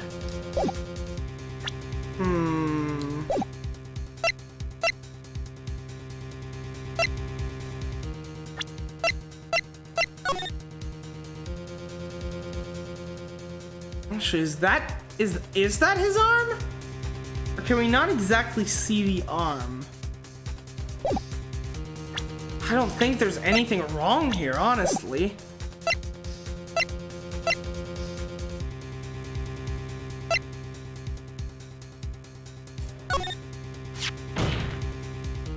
There's something strange with this photo. I knew this was coming, right? Your thoughts, Mr. Edgeworth? I think we can all agree there is something strange with this photo. There is no way for the defense to debunk this photo, even with a bunker buster. Debunk with a bunker buster? Is that what you're planning to do, Mr. Wright? Anyways, please look at the photo one more time. If you really believe you can honestly find something wrong with this photo, then you should only need one chance, correct? I suppose so. Well, I have to find something wrong. I can't let this chance go by. Oh no. Where in the heck did she take this photo from anyways? It's all out of focus. Why can't she take a good shot, especially when it counts? Why are a lot of shitty pictures being relevant in 3 cases so far? What about this photo? Strange.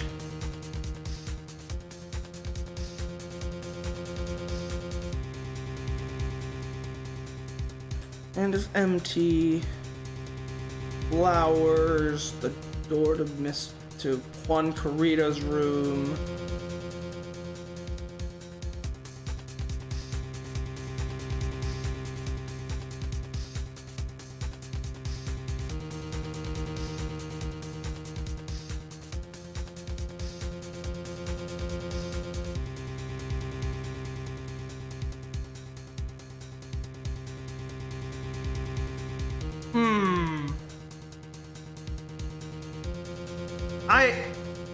I honestly don't know, man.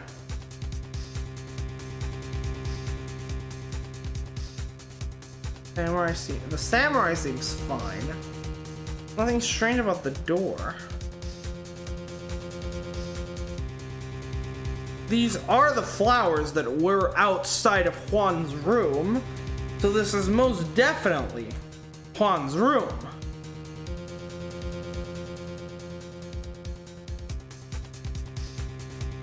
Is that, I guess it's kind of lacking an arm, but not really?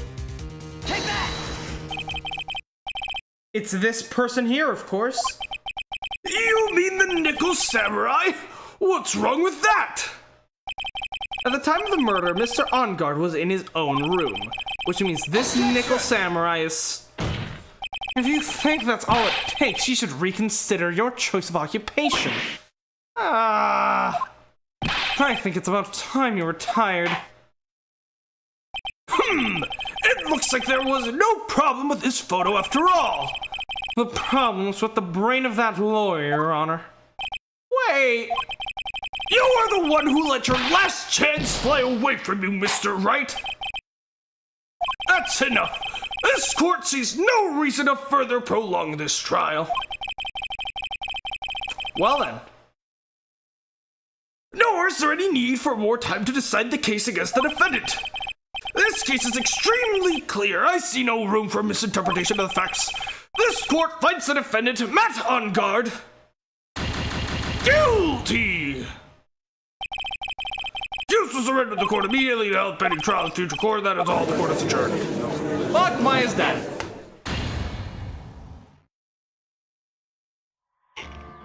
Oh, hi, Akahiko. Welcome back. You surely showed up at the worst fucking time.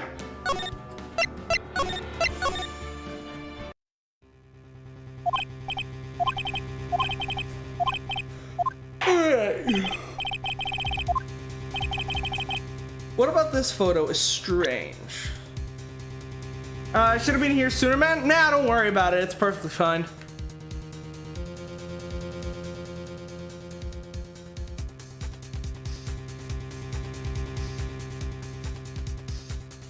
The door? Take that! I think somewhere Around here. I think. Am I seeing something you are all or not?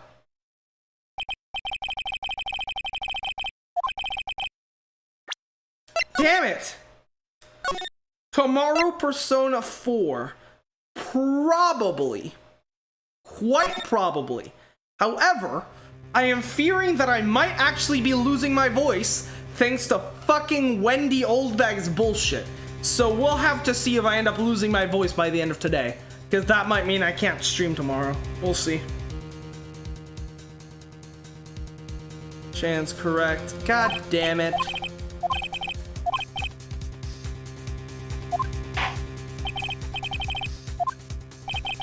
Oh, what is strange in this photo?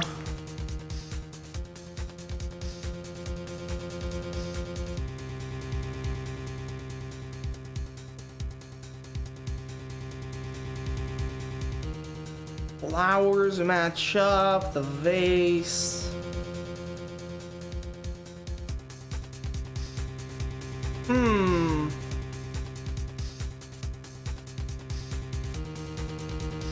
The fact that she's like hidden behind somewhere, maybe? Take that! Nope. Phoenix is just embarrassing himself again. I mean, I'll certainly try. I'll have some tea and see if that helps soothe out the throat problems. If not, then, but yeah, I'll try to see if I can make it. But if not, then we'll just have to postpone to the next week. In the meantime, though, we gotta find out what the fuck's wrong with this photo because I'm clueless right now.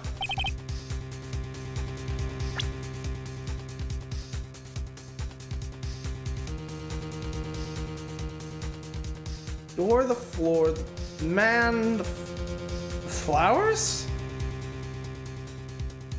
Take that! Nope.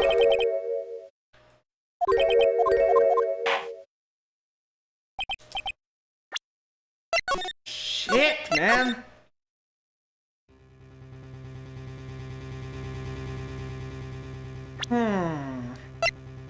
Nice Magatama.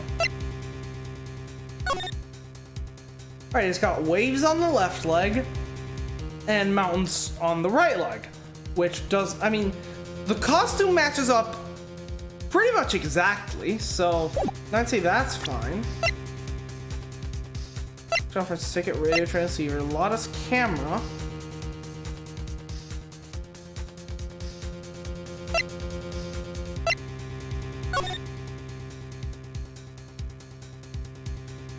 On guard, Kurita. Right, this makes sense. Assuming she was hiding,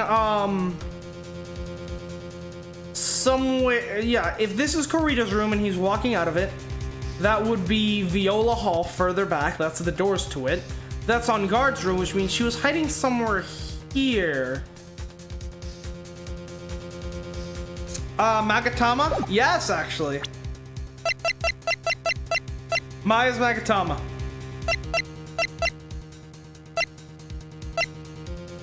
Let's see. Empty, there's some water on the lid, but it only bears Kurita's fingerprints. Find the last crime photo. Veronica incidents? Yeah, I know. I haven't played Nocturne, but I know that much.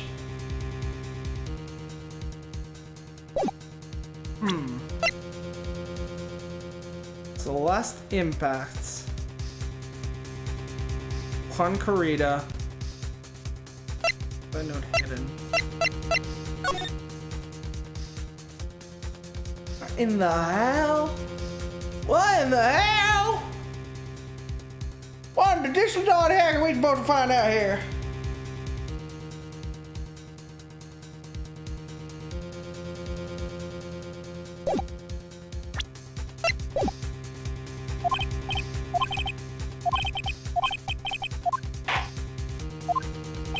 Is it the fact that Viola Hall is... the door is closed? No?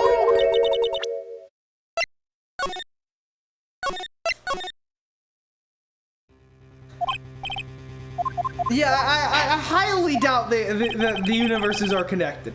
Highly doubt it.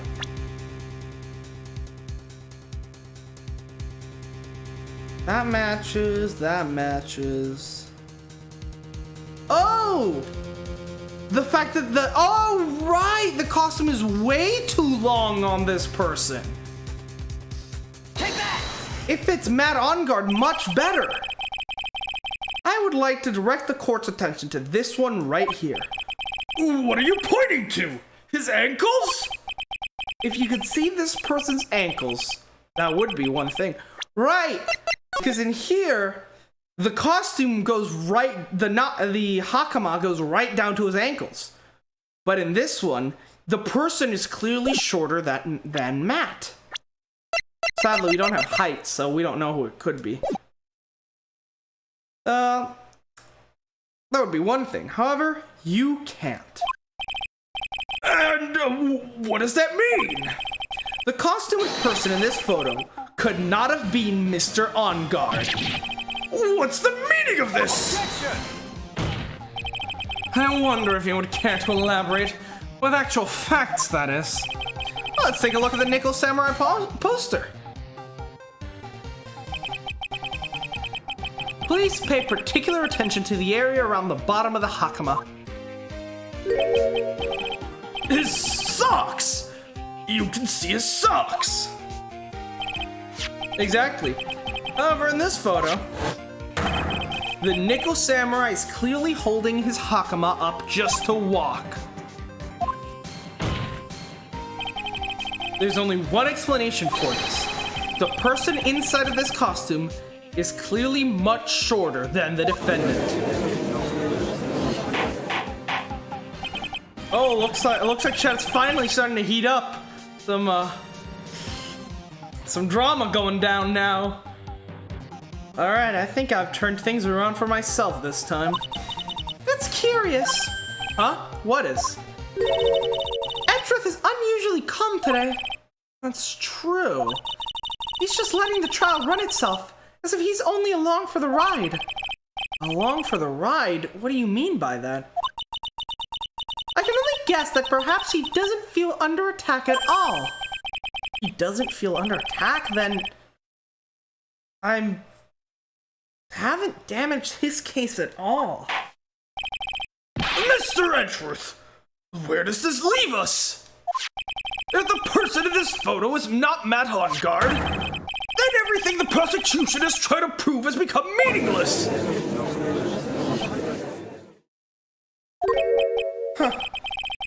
I figured it would come to this. What?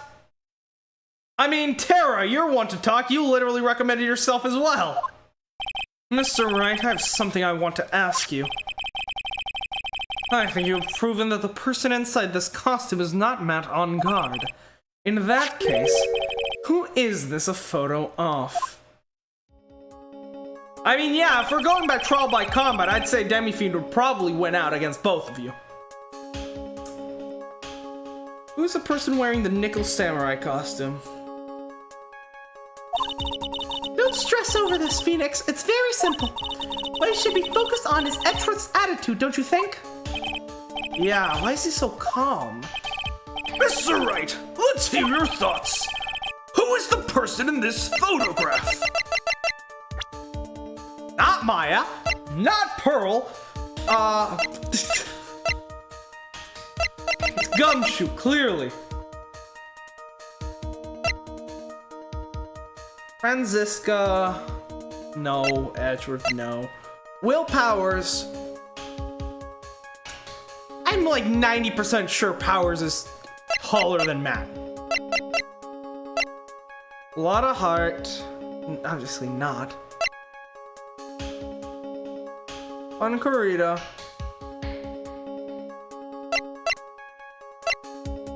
It has to be Adrian, right? I mean, it's the only person whom we've actually established, right?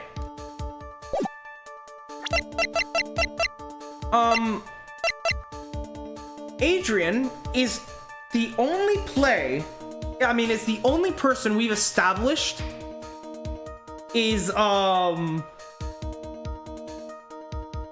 only person we've established is actually short is Adrian. I mean, she said it herself. She's a very, she's a woman of diminutive stature. Alright, it has to be her. Take that! Adrian Andrews! If you want to know who that Nickel Samurai is, it is none other than this woman. And why would you say it must be Miss Andrews? What in the world points you to her? I mean, okay, Akihiko. If you want my honest opinion on this, there is nothing more Christian than killing God. I mean, if you think about it, right? What in the world points you to her?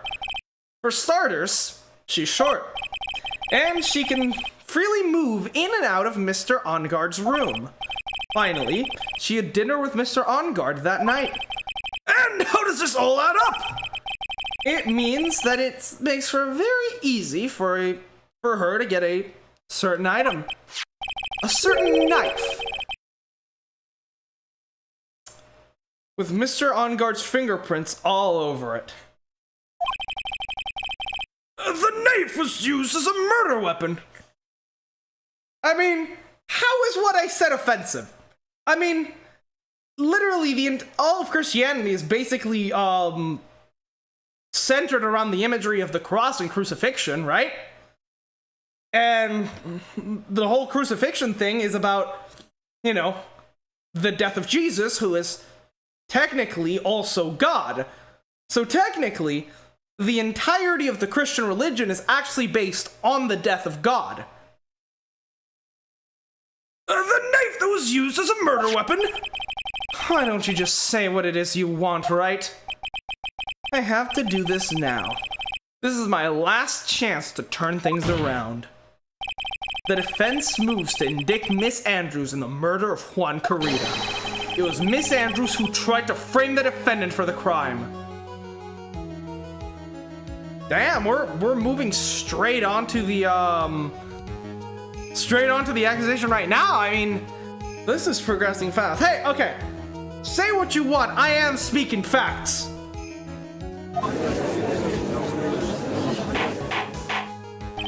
Order, order, order.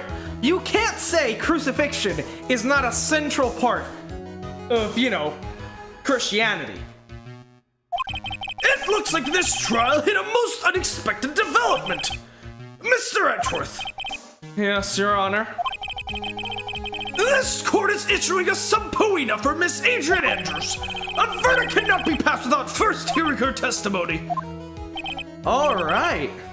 This is it. This is kind of bad for us. Huh. What do you mean? If Adrian Andrews is summoned to court as a witness, it means that the trial will go on for another day. One more day. Ah! Yeah. If I don't get a verdict today, then Maya will... Now then, we shall set Miss Andrews' testimony for tomorrow. What am I supposed to do? The judge is about to adjourn the court. No, we can't let him adjourn. Now then. Please, Your Honor, continue the trial. You must pass a verdict today. I can't do that. We cannot hear Miss Andrews if... I have a hole wasting such valuable time. Edgeworth? Your Honor, I request that you please continue with today's trial. But we cannot continue due to this unexpected development. Unexpected development. I think you underestimate me, Your Honor. Oh, fuck, of course he had it all planned out from the beginning. Of course he did.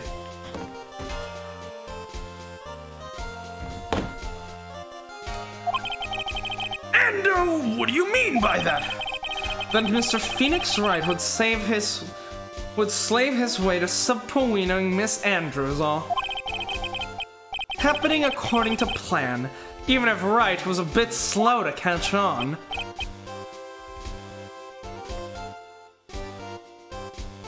What?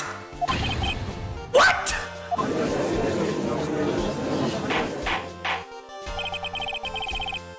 What is the meaning of your statement, Mr. Edgeworth? Miss Adrian Andrews is currently waiting in the prosecution's lobby. She is the next witness. Everything was planned out in advance by that man. Like Von Karma, Franziska loves to talk about building the perfect case and whatever, but Edgeworth is just on a whole nother level, man. Somehow, I knew that there was no way Edgeworth would overlook Miss Andrews. Looks like this battle is far from over. Exactly. Very well. We will call the next witness. However, before we proceed, we shall take a 10-minute recess. My sandwiches are getting cold. I must consume. Please prepare your witness in that time, Mr. Edgeworth. The court will now take a 10-minute recess. All right. Fantastic. We're on to the second part of today's trial. You'll love to see it.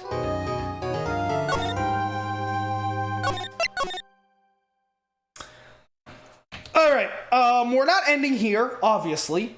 I am going to go make myself some tea so that my throat doesn't fucking die, at least not yet. So, yeah, I'll be back and, I'll see if I can make it back in like 5 minutes. Yeah, that should be a good amount of time.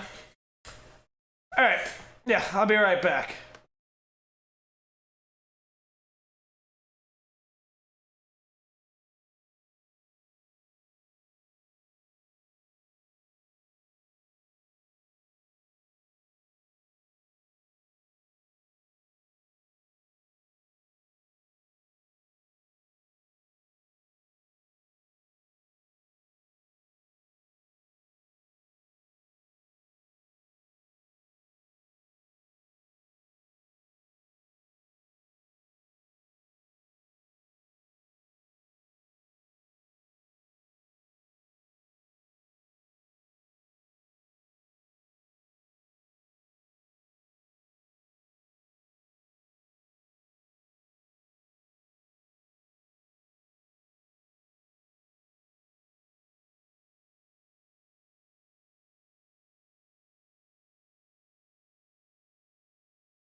All right. Back, I don't know how long that took me. It probably took me a bit longer than usual because I'm running out of honey. So it took me a while to actually, push out the, squeeze out the right amount because the bottle that I have my honey in is getting really fucking low. So that's that. But, yeah. All right, now that I've got my tea here, and my throat will hopefully not be dying soon, we should be ready to continue. Let's get started.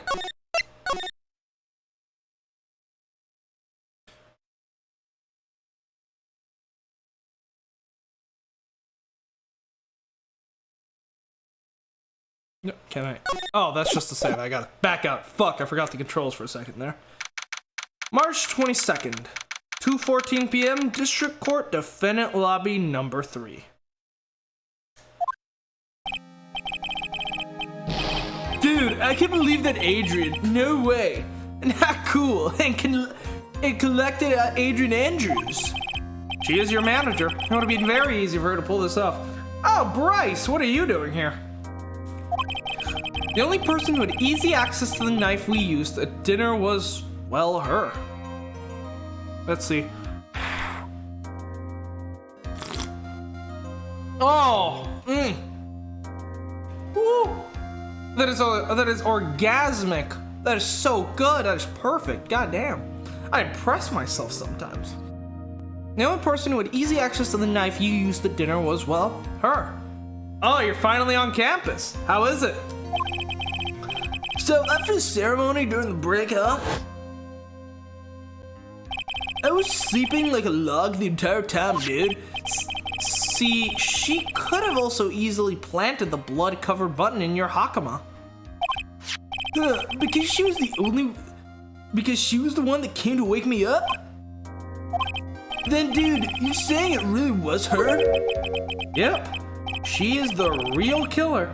I live in a fucking jail cell. Oh, please tell me more about it.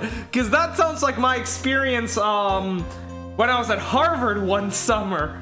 Like, that room was basically a fucking, like the room I had at Harvard was a fucking solitary confinement cell, dude. Yes, she's the real killer, the one who murdered Juan Carita. But why? I thought she was buds with Juan. She has her own agenda. Her own agenda? What are you talking about, dude? I'm sure you'll see by the time this trial is over. I'll be alright. I'll get you acquitted by the end of today. Give me a verdict that's refreshing like a spring breeze, okay, Mr. Lawyer Dude? Alright, I believe this tea has steeped enough. Let me just drain that tea bag. Fuck, Come on. Not one drop of tea left behind! Fuck, that's hot as shit. Okay. It's uber small, there's a fence outside my window, it looks like bars!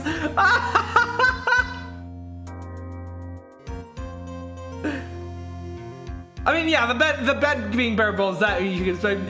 You have fucking bars on your window? Nice! Fucking nice, dude! Yeah, cheers to that.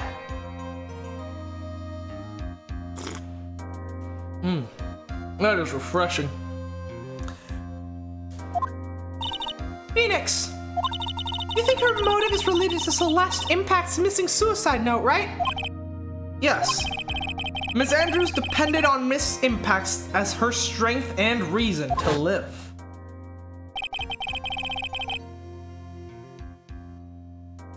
But then Miss Impacts suddenly killed herself. It sounds like she left a suicide note, and the person thought to have hidden it is Juan Carita, the victim of this murder. And that's why I think that Miss Andrews got close to Mr. Carita. Always on topic for those who don't know. He doesn't usually hang out that often. That's Bryce, who also joins me in the Persona stream sometimes. And that's why I think that Miss Andrews got close to Mr. Carita. All to get the suicide note back. That sounds plausible. But one thing bothers me. What? Who was it that first told us about the relationship? Better stated, Miss Andrews' dependency issues with regards to Miss Impacts. Right. It was Edgeworth. It looks like he's still the one in command of the ship. Getting tested. Oh, have fun. Is it the one where you got the shit stuck up your nose? Don't let your guard down yet.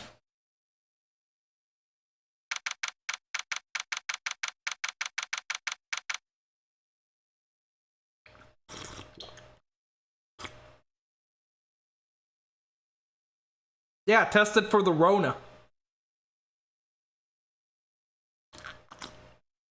Yeah, pretty much every college that is actually having in-person classes is like requesting students to get tested and shit.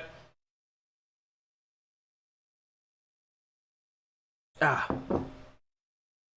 All right, 2:25 p.m. Let's keep this kangaroo court rolling. Court will now reconvene. And now then, Mr. Edgeworth, if you please. The prosecution calls the witness subpoenaed by this court, Miss Adrian Andrews, the person who discovered the crime in Mr. Juan Carita's room. All right. What is your occupation? I am the manager of the defendant in this case, Mr. Matt Hongard. I see. Now then. Before we begin, Your Honor, I have one request. Yes, sure. What is it? I'm sure everyone in this room is wondering the same thing and would love to find out more about my relationship with the victim. After all, it was the topic of a certain weekly magazine recently. No, I have no idea. I've never even heard of Gossip Land. Judge, that, like, your brain dye leak out of your ears and reform into your beard? Because that's honestly a plausible theory at this point. If the judge was ever a prosecution witness, he'd do all my work for me. Anyways, I was wondering if you could tell us about your relationship with the victim. Yes, I was seeing Mr. Carita. I was also aware of the rivalry that existed between Matt and Juan, but this was a private matter between Juan and myself. So it was a fry and bait matter, or was that a bait and fry? Reminds me of fishing. But I didn't kill him. No one is accusing you of that. I think there was someone who would beg to differ. I think we all understand your relationship with the victim now, Miss Andrews. Very well then, witness. Please testify to the court about what happened when you discovered the murder had taken place. Alright. And I found the body. Let's see. It was time for the show to start, so I went to get Matt from his room. After that, I went to Juan's room, and that's where his dead body, I was in shock. What I saw was naturally the exact same scene in the crime scene photo. I felt as though I was about to faint, so I poured myself a glass of juice. Ah yes, perfectly normal reaction. You see your lover dead, and you're like, well, tomato juice time!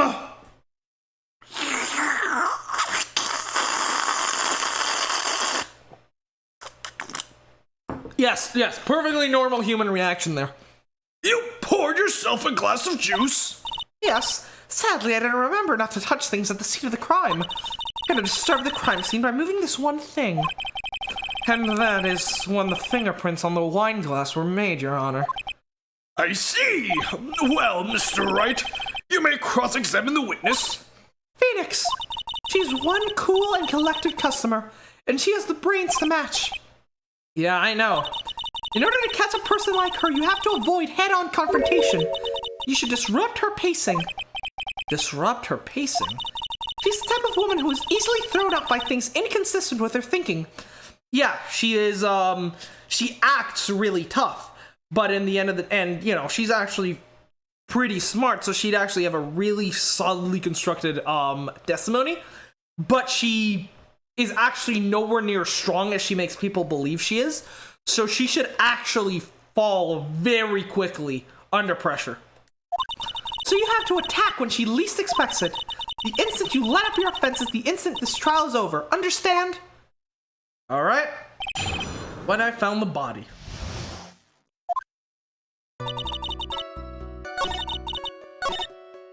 Should have started, so I want to get Matt from his room.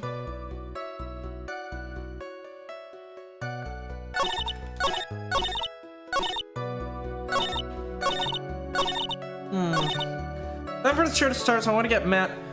Where's Chris? Chris only joins me for Persona 4. Time for the show to start, so I want to get Matt from his room. After that, I went to Juan's room. What was Matt doing then? And what was Mr. On Guard doing at the time?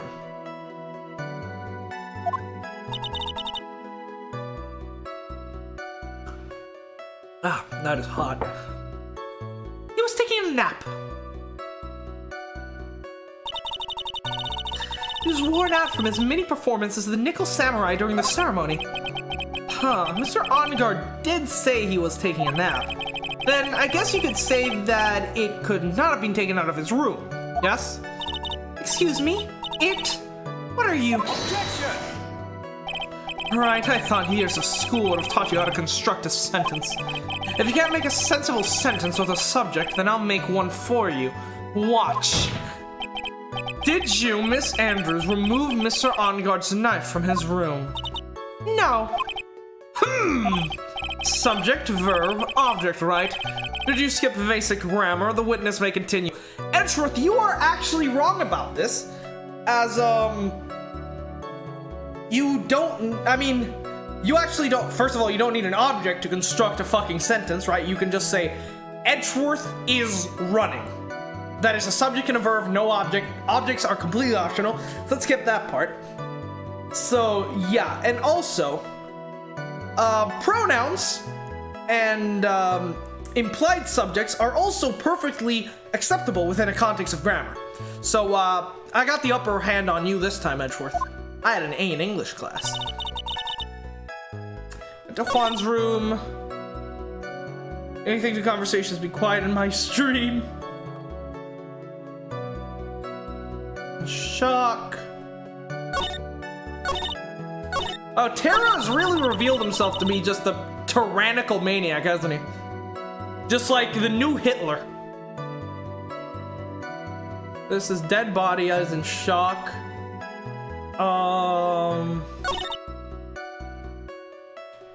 Alright, describe that to me.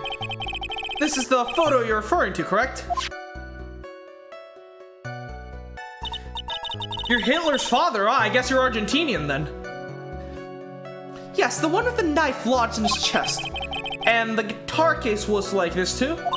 Yes, it was open and empty, of course. And then... what did you do next, witness? Hold it! Juice.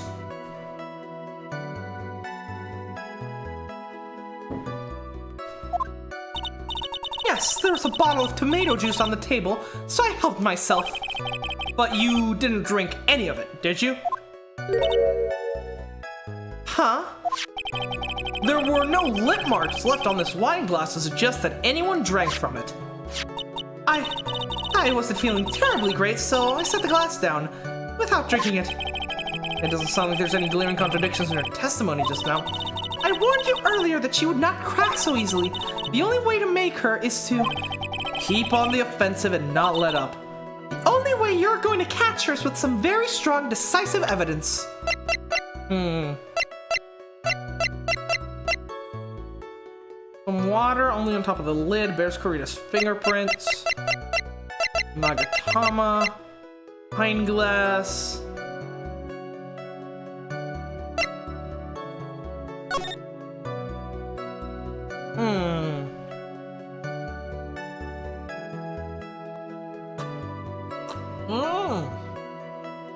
That is intriguing.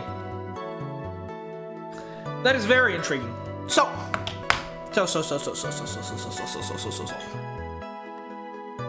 potted plant, I just noticed this, fell off his fell off his makeup table, and shattered, throwing water everywhere. That's what causes the puddle right next to him. This is also what caused the guitar case to be wet.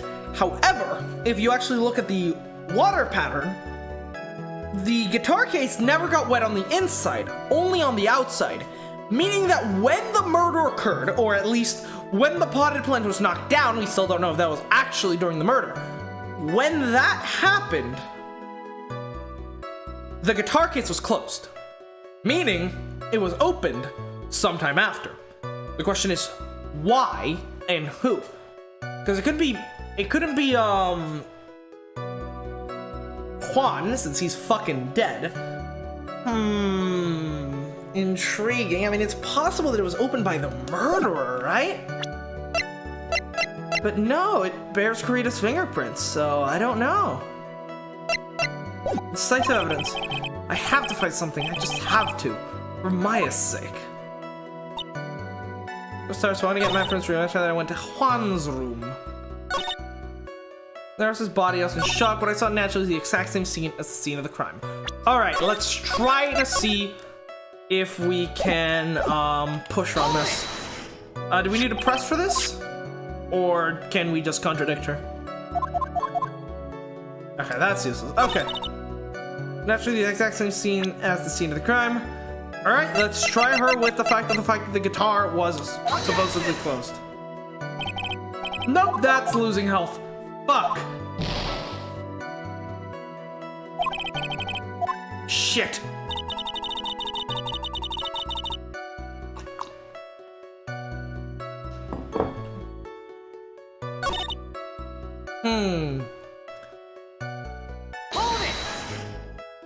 Juice.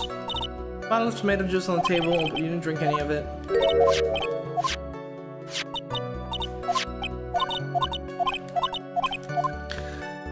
I suppose we could keep the offensive on the juice bit, right? The fact that, you know, is never drunk. Nope.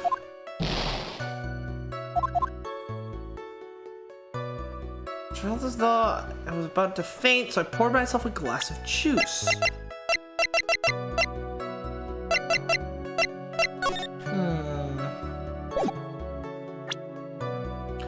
Does that contradict the crime photo?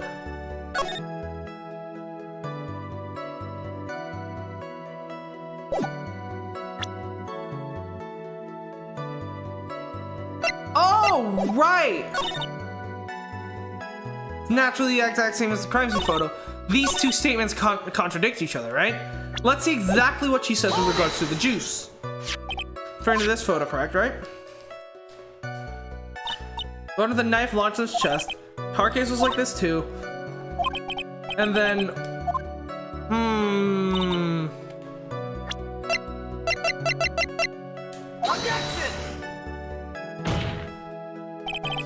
Damn it! Alright, I'm gonna reset this because I'm gonna die here. See, the thing is, these are contradictory. What I saw was the exact same scene as the crime scene photo. But then she's saying that she poured herself a glass of juice, therefore implying that she's lying. Maybe this with the glass of juice? No? Come on! See, this is one thing I do like about Danganronpa. You can actually take people's statements and turn them into evidence, and then use them to disprove their own earlier statements. Because those two statements are clearly contradictory. Naturally, the exact same scene as in the crime photo. The face, I poured myself a glass of juice.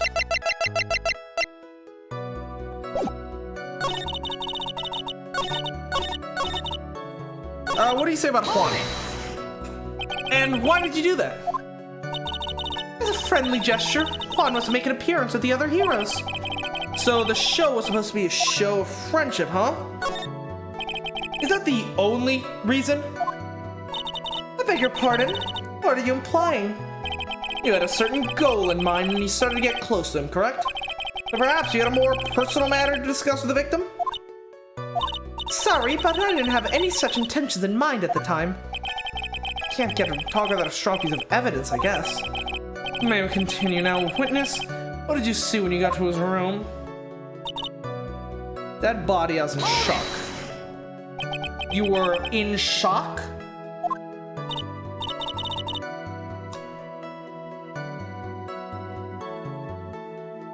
What? Oh. What? Was I not supposed to be?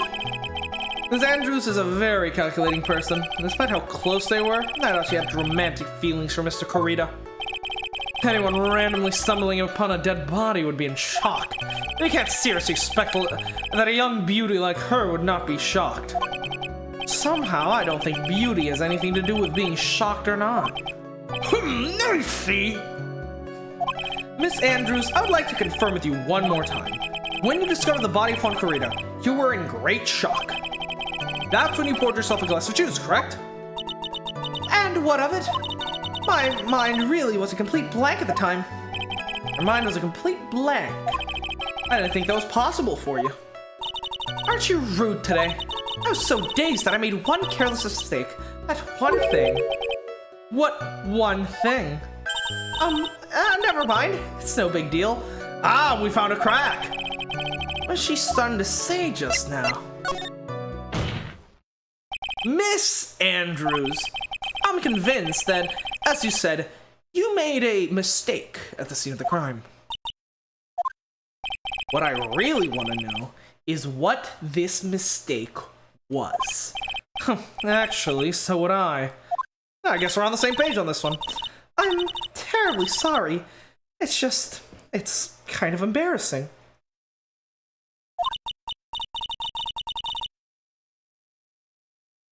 When I set the glass down on the dresser, I accidentally knocked the flower vase. There it is. Oh my god, that is huge. That is actually fucking huge, dude. When the flower vase was broken, water spilled all over the carpet and all over the guitar case. However, there is no water inside of the guitar case, meaning that whenever the vase was knocked over, the guitar case must have been closed. If Andrews is admitting that she knocked down the vase after the murder took place, the guitar case must have been opened after the murder. And after either by Miss Adrian herself, in which case she's fucking lying, or by someone who came into the room after her. And if that's the case, it was most definitely not opened by Juan because it was opened after he had already died. Meaning that guitar case now becomes a critical piece of evidence in this case. Let's continue.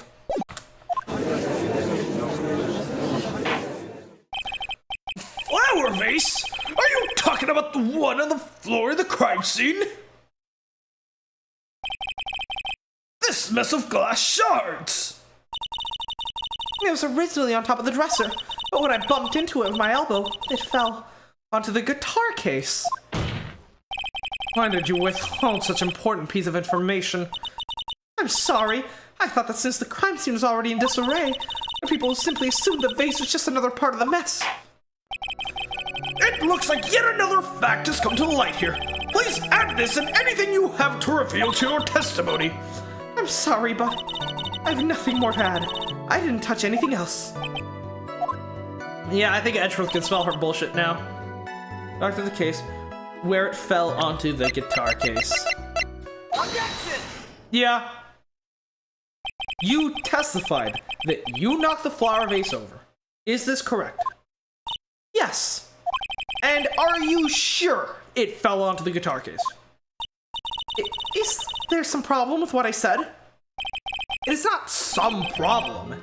It is a major problem. It's true that the top of the guitar... I can't speak!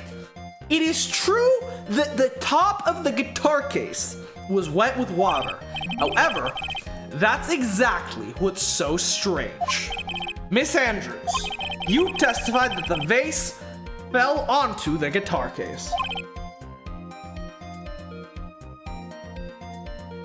Oh shit, I spilled tea all over myself.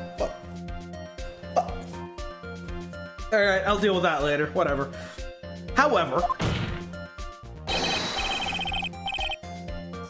if that was true, the case should have gotten wet on the inside, not the outside. That's very true. Furthermore, there is one other strange thing about this guitar case. And what is that? Let's take another look at the crime scene photo.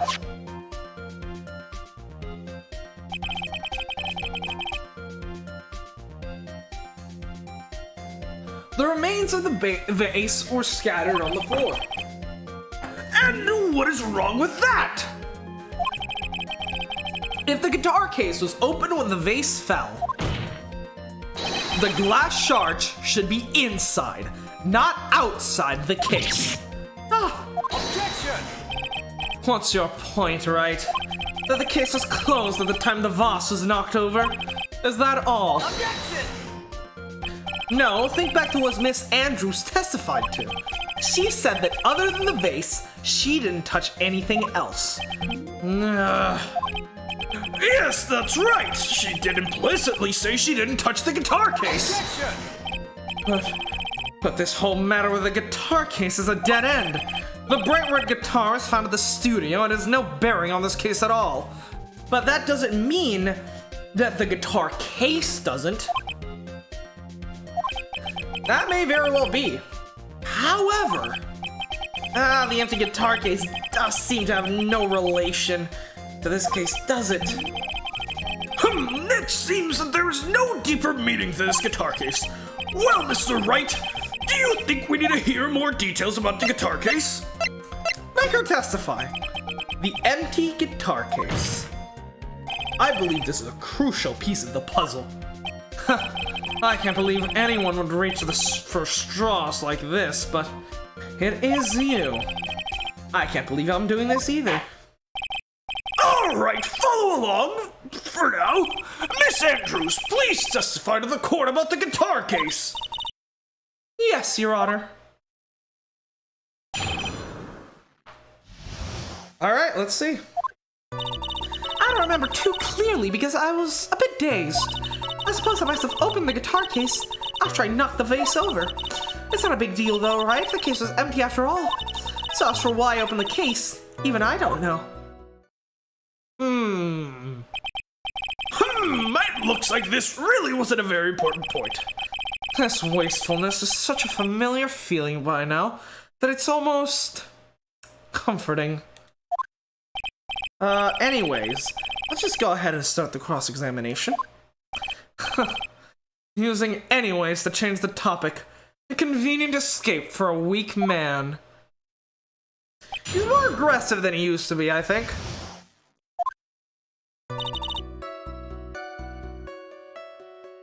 Clearly because I was a bit dazed.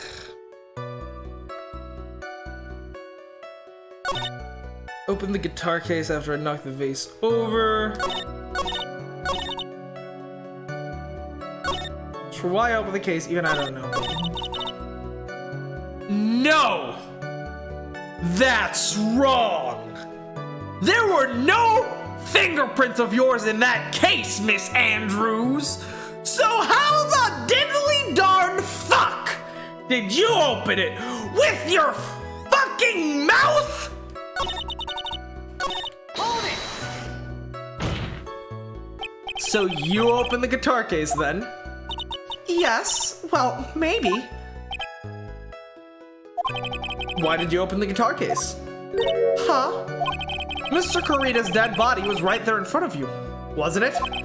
I would think that the first thing you would do is call for help, not open a guitar case. Objection! As the witness has said multiple times when she found the dead body, she was dazed. Maybe I Maybe I was curious to know if the red guitar was alright or not. I thought maybe the criminal took it. Why would she care about the bright red guitar? But getting back on topic. Yeah, Demi Fiend, feel free to chat. Just ignore Tara. No! Oh, fuck. Tara's just sitting there waiting and watching, prowling for his prey. Come now, Phoenix, we can't afford to let up on her now. I wasn't planning on letting up, but She's at her weakest now. Now's her chance. yeah, if we had a weapon to hit her with. I'm sure the weapon is hiding somewhere in the court record, waiting to be found. Yeah, okay. I opened the guitar case. Alright, let's save here.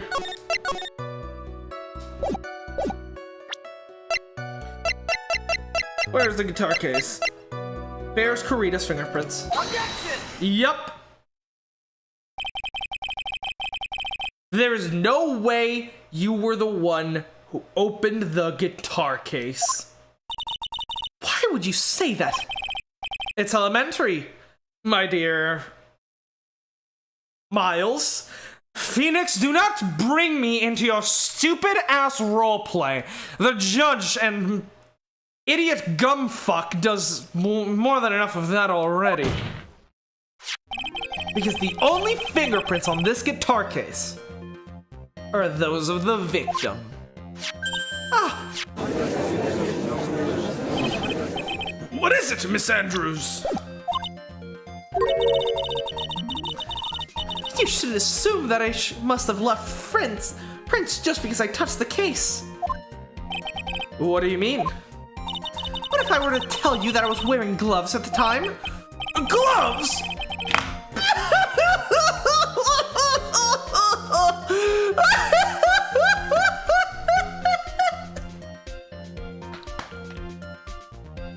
You know, I feel bad for her. It's so sad that I honestly feel bad for her.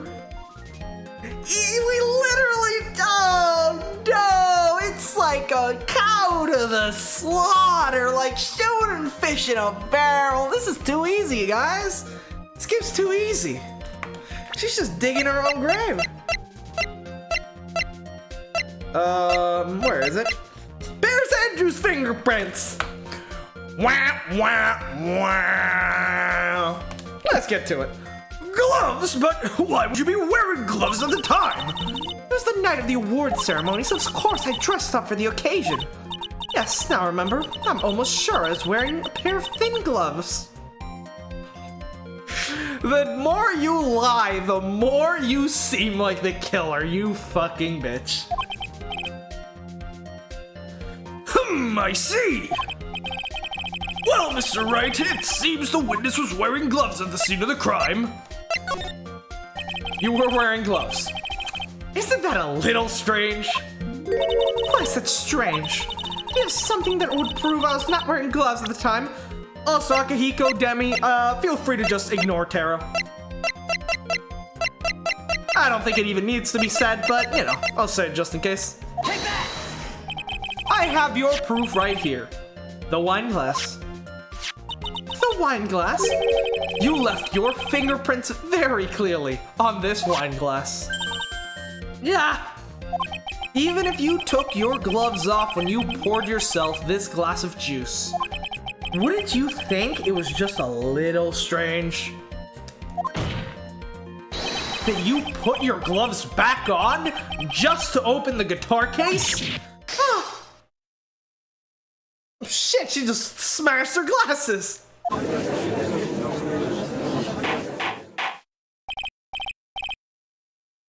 Order! Looks like you hit the nail on the head this time. What do you mean? I believe the guitar case plays an important role here. Yeah, it was not opened by her. It was clearly opened by someone after she had already left the scene of the crime, possibly the killer, since we know that the killer was wearing gloves because they left no fingerprints whatsoever. But it's just an empty case. I wonder if it really was empty, though. Yeah, it doesn't really make much sense that, you know, the jamming ninja would not bring his, his famous guitar to the awards ceremony. I mean, it's an integral part of his costume. Although suppose if he did bring it, then why didn't he have it during the actual award ceremony, you know? The facts just don't add up, right? If we assume that the guitar was never in the case, everything makes sense except for why it was opened, right? Or I suppose someone was trying to get the guitar, they opened the case and it wasn't there. Another possibility is that the guitar was there and then the killer took it out. The problem with that theory, though, is that then why didn't Juan have it when he was on stage? Very intriguing. Take a look at this crime scene again. So it looks like he was murdered. Then the killer and my boy On Guard was set up. The killer left the room. Andrews came into the room, did her thing, left, and then the killer came back and opened the guitar case? Why? But the guitar. The bright red guitar was at the studio. Phoenix, drop all of your presumptions. What was in the guitar case was not the bright red guitar. Ah, okay. She's not saying that the guitar was in the case. Okay, that makes more sense. Let's see, what was in the guitar case?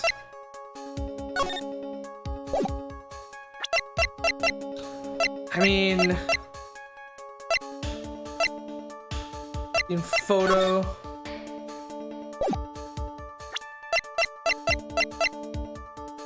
Ace.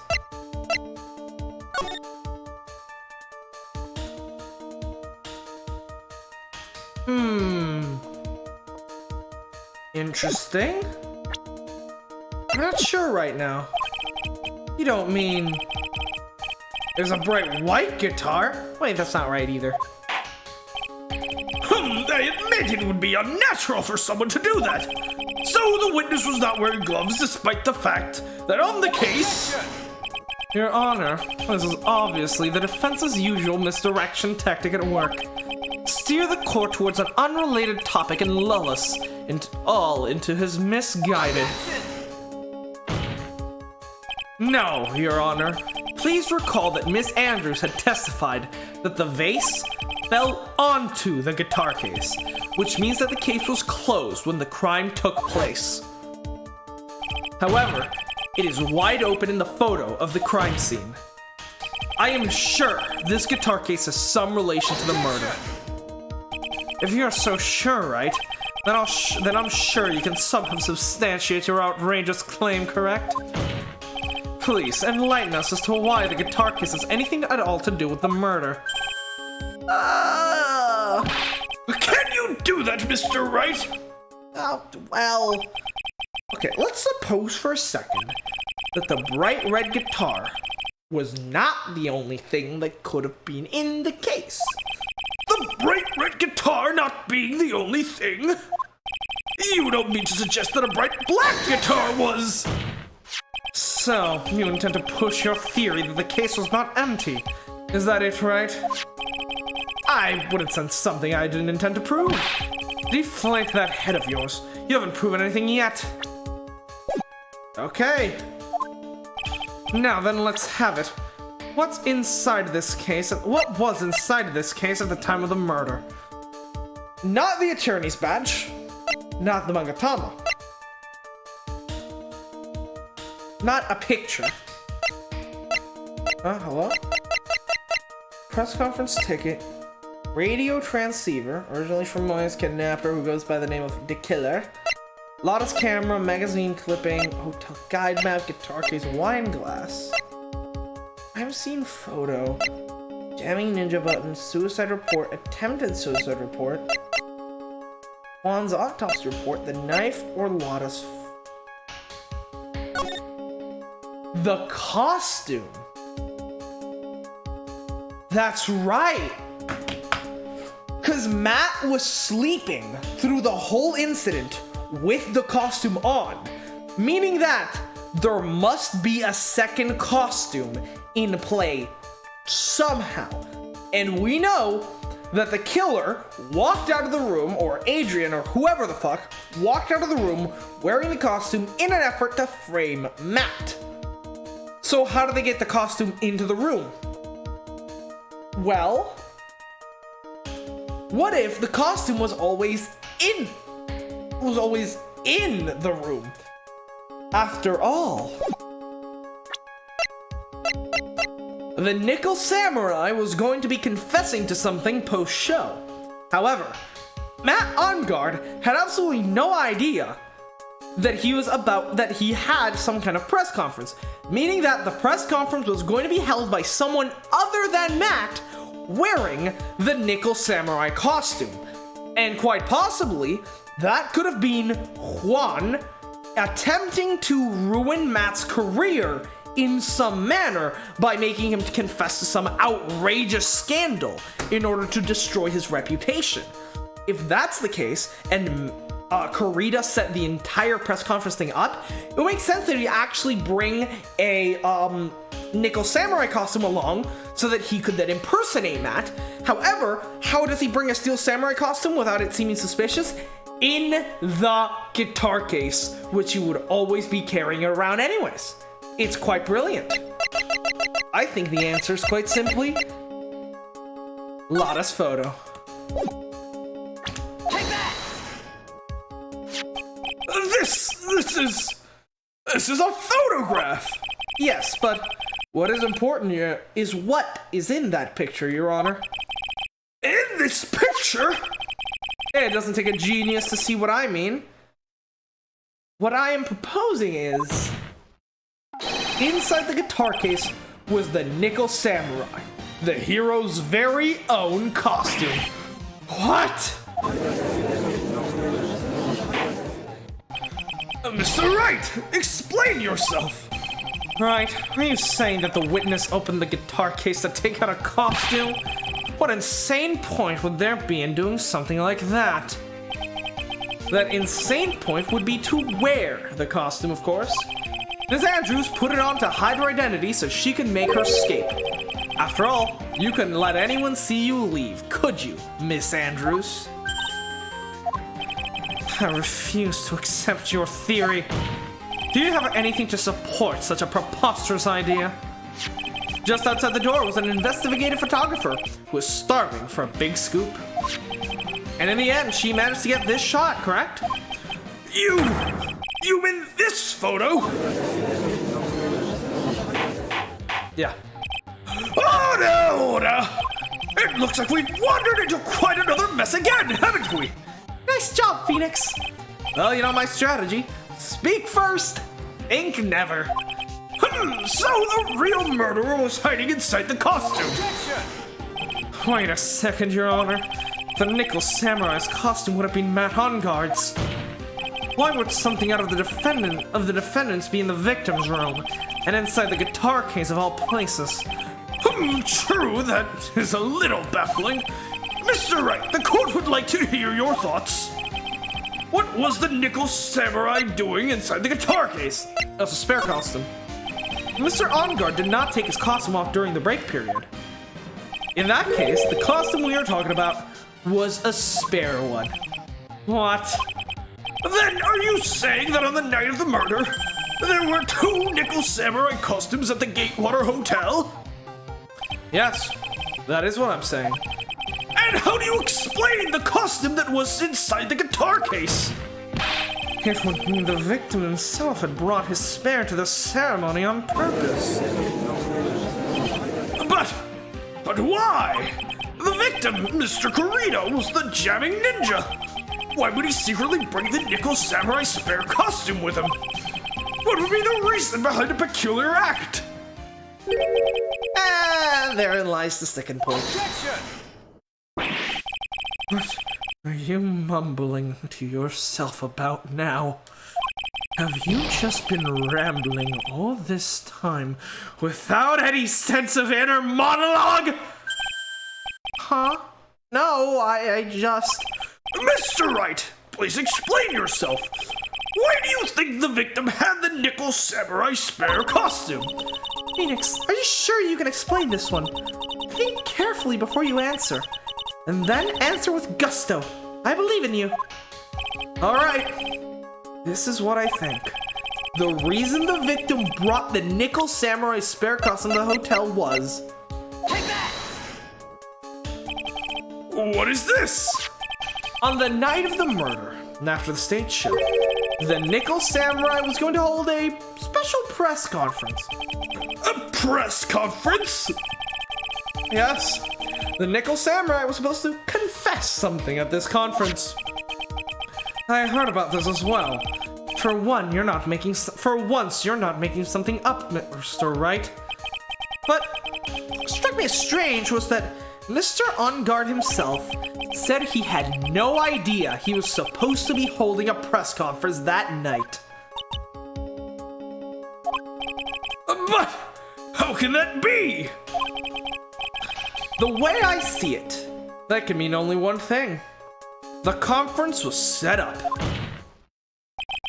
by none other than the victim, Mr. Juan Carita himself. The victim? Yes, the spare Nickel Samurai costume was prepared for that very conference. Mr. Carita was going to hold the press conference as the Nickel Samurai. He was going to dress up as the Nickel Samurai and hold a conference? But why would the victim do such a thing? That's something I don't quite know yet. However, what I am concerned with right now is what he intended to reveal at that conference. The Nickel Samurai was going to confess something? And by confess, I'd wager he was going to reveal something about himself. Which means that Juan Carita, posing as the Nickel Samurai, was going to speak about Matt On Guard. Yes, I guess that is what it would mean. But if that's the case, that's not a confession. That's public disclosure. Etrip looks so thick in like the zoom out far away shot, like the man is fucking built. Miss Andrews. I can see why you are pros at what you do. Pardon me. Yes, just as you say. The press conference was set up by Juan. Alright, she's admitting to it. Miss Andrews, please offer up an explanation for this. As the one he asked to help set it up. And the person who prepared the second costume for him, that was also me. Which is why she would actually know that, that the costume existed and where it was, allowing her to premeditate the whole murder. Because in order for the whole murder to work out, yes, you need to get into Carita's room and strangle him. That's one part. 2, you need to obtain the knife from Matt's room in order to frame Juan. Again, that is also possible by Andrews, but it could also be possible by anyone who was able to go into that room. However, knowing that the costume existed was fundamental to making the plan work, because part of the plan was to get seen walking out of the room so that any witness accounts would pin the blame on Matt. However, the only person who could know that far in advance would be someone with either exceptional intel or the one who set up the conference slash costume in the first place, and that has now been admitted to have been Andrews. So we shall see how this goes. You? Juan had bet everything on the jamming ninja this year, and if he lost the Grand Prix, he was going to make sure Matt was going down with him. That's what he thought, anyways. He was going to ruin him, huh? It looked like somehow Juan had in his hands a secret so powerful that it would destroy Matt's acting career had it been revealed. What? And do you know what this secret of Mr. On Guard's is, Miss Andrews? That's something only Juan knew. I don't know what it is. Ah, I see. I've probably been coming off quite suspicious to everybody, but that's to be expected. I've been trying to protect Matt after all. Protect Mr. On Guard? And yet again, another strange bit of truth comes to light, it seems. Miss Andrews, if you could, please tell us the truth about your behavior. Yes, Your Honor, I understand. All right, we shall see. From the moment I saw the crime scene, I had a feeling that Matt was the murderer. Matt had to kill Juan no matter what. And he didn't have an alibi for what he was doing at the time of the murder. My thoughts were confirmed by the evidence, of course, the button and the knife. But I'm Matt's manager, so I felt that I had to protect him. This does account for everything. Well, I am the logical type. We're finally seeing her true self. She is more nervous than a scared rabbit. If the defense can find no fault in this testimony, I am ready to make a ruling. Please keep that in mind as you cross-examine, Mr. Wright. It's like somehow everything has swung to the opposite end of the scale yet again. That means I just have to put my weight into this and turn her logic upside down. Okay, let's see. Saw the crime scene, I had a feeling that Matt was the murderer. What made you think that? Killed Juan no matter what, he didn't have an alibi for one, and the thoughts confirmed it, of course, the button and the knife. I'm Matt's manager, so I felt that I had to protect him. Okay. Elaborate. Would you say that it was your intuition speaking to you? Don't confuse my methods of reasoning with your own. If you want to prove that someone did something, you need 3 things. 3 things? A motive, an opportunity to commit the crime, and finally, decisive evidence. If you think of these 3 things through, the answer becomes quite clear. You should have already known that, Phoenix. They didn't teach that us in school. At least not from where I remembered. Phoenix, what grades did you get in fucking law school? May I continue now? This motherfucker didn't even know about evidence law. Matter to kill Juan no matter what? Right, because of the press conference. So would you say this need came from the press conference? Yes. Do you know why Juan chose that event and hotel for the conference? Because that's when he could cause the most damage to the public's beloved Matt Ongard. And you knew of this plan, didn't you, Miss Andrews? I mean, not necessarily, Tara. It's, you know, if people are just trying to focus on the gameplay and just watching the stream, that's perfectly fine as well. Yes, because I was the one who set up the conference and prepared the costume. But I'm sure Mr. Ongard himself didn't know anything about the press conference. Oh, really? Can you show me any proof that he didn't know anything about the press conference? Anyways, the important thing here is that this information was not in your testimony. Yes, I agree. Miss Andrews, please correct your testimony if you please. Grasping at straws now, are we, Mr. Wright? His motive was, but I don't have any way to prove I'm right.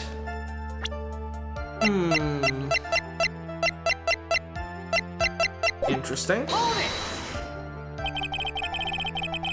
Has Mr. Ongard done something to hurt or betray you personally? Why do you ask? You were the one who helped Mr. Kurita with his press conference. And that event was supposed to bring out Mr. Ongard, yet you still helped out. Objection! The person on trial right now is Mr. Ongard, right? What the witness was thinking, helping the victim with his plan, is none of our concern. In any case, this means the defendant had a motive to kill. Why do I keep doing this to myself? He didn't have an alibi for what he was doing at the time of the murder. But didn't you already testify earlier that Mr. Ongard was taking a nap in his room? Or tell me now that too was a lie so you could cover for Mr. Ongard? I'm not telling you anything of the sort. When I went to get him for the show, he honestly was sleeping. However, as to whether he was sleeping the entire time, that I cannot say. I was too busy setting up the stage at the time. I keep trying, but I can find no flaws in what Miss Andrews said. I can't say the same for the people in this courtroom, however. The judge is glaring straight at Mia. He's glaring at you, smart guy. Damn it. Remember by the evidence, of course. You can hardly call the knife decisive evidence. The fingerprints on the knife could very well be a clever camouflage.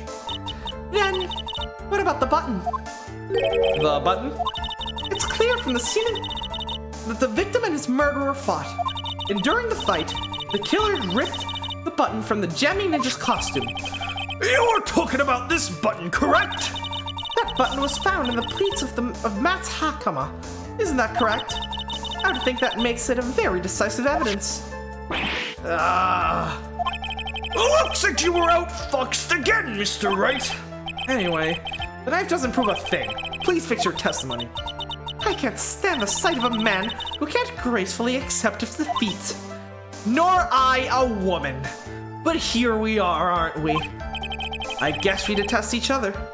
Thank goodness Mia can still look at me. With an icy stare, yes. Miss Andrews, for Mr. Wright's sake, please add this information to your testimony. Torn off Juan during his fight with Matt.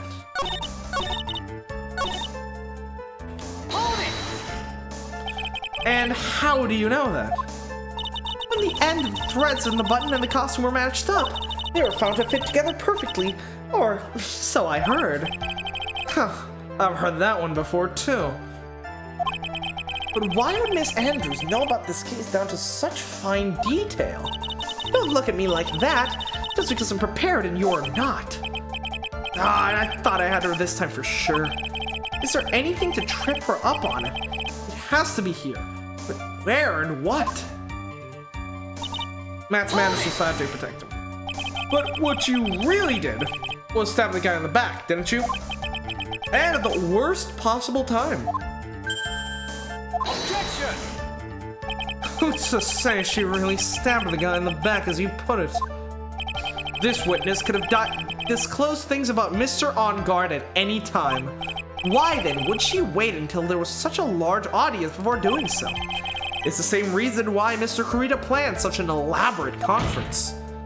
Miss Andrews wanted to cause Mr. On Guard as much damage as she possibly could. The witness bears ill will towards the defendant. This isn't the Phoenix Wright Wax Philosophical Power Hour. Wax Philosophical Power Hour! It's the Phoenix Wright Wax Philosophical Power Hour. What? What is Edgeworth in his fucking one-liners? Holy fuck! And please stop slandering the witness. As I expected, Miss Andrews' testimony seems pretty solid. Really, because to me it sounded like a little wishy-washy. Wishy-washy? Oh, I guess we'll see if I press a little more. You should know this by now. But you'll need strong, decisive evidence to make her talk. Got it, Chief. I'm gonna pin you down this time, Miss Andrews. Alright. It's feeling that Matt was the murderer. His motive was, but I have my own, and I don't have any ways to prove him right. An alibi. The button was torn off Juan during his fight with Matt. Wrong. So wrong. So wrong. Like, it's laughable how wrong he is. So, if the button was torn off during the fight, then the button was torn off before Juan was dead. That makes sense. However, the button has blood on it, and the blood actually matches with the blood on the jacket, meaning that the button must have been ripped off after Juan was stabbed. However, according to the autopsy report, he was stabbed, after death, not before. Meaning that either the button was ripped after death, and this doesn't make any sense, or the button was actually ripped up during the fight, And then the autopsy report is wrong, but I don't think Etris is gonna hit us up with another updated autopsy report. So I have a feeling that she's the one who's wrong. Give me a second here. Let's present the button itself. Objection!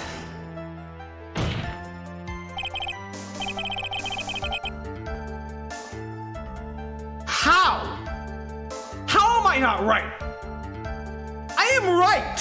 Why are you booing me? I'm right! Game! Come on, game! We both know I'm right here. If that button was torn off during the fucking fight, if that button was torn off during the fight, why does it have blood on it? It makes no fucking sense.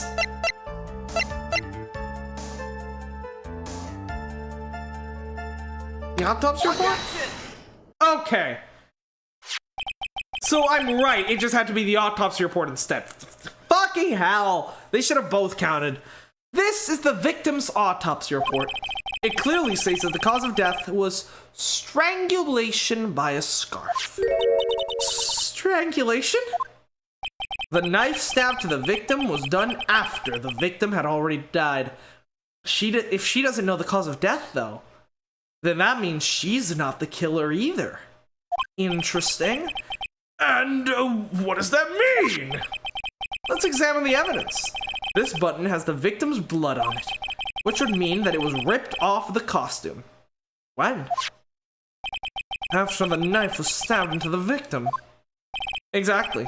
Which means it is impossible that this button was torn off during the victim's final struggle, because the victim was strangled to death in that fight. Ah! That's right, Miss Andrews. There is no way this button was ripped off during the struggle. This button was consciously pulled off the victim's already dead body. This is all part of the killer's plan. Objection! What is the meaning of this, right?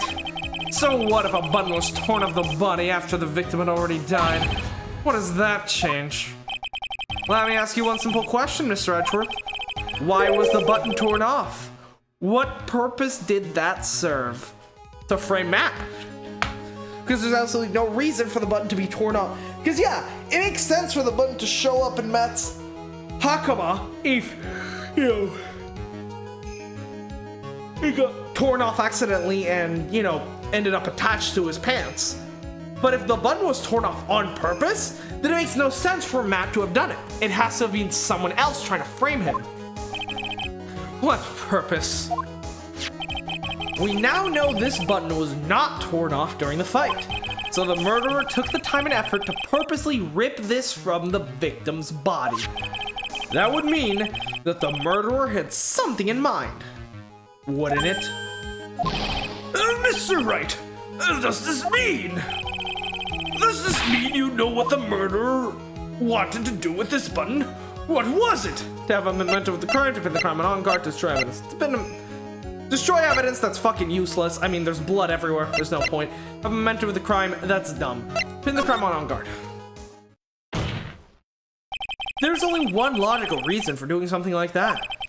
It was to pin the crime on Mr. On Guard. There was no way anyone would have put a bloodied button in their own pants. Keep that bloodied button in your pants! That's right, Mr. On Guard was set up. By the real killer, of course. And the real murderer is... Well, Mr. Wright, who in the world is a real killer then? Finally. I can't believe I managed to bring this trial all the way up to this point. Phoenix, you can't let your guard down yet. Not until the very end. The real killer, the person trying to frame Matt On Guard is...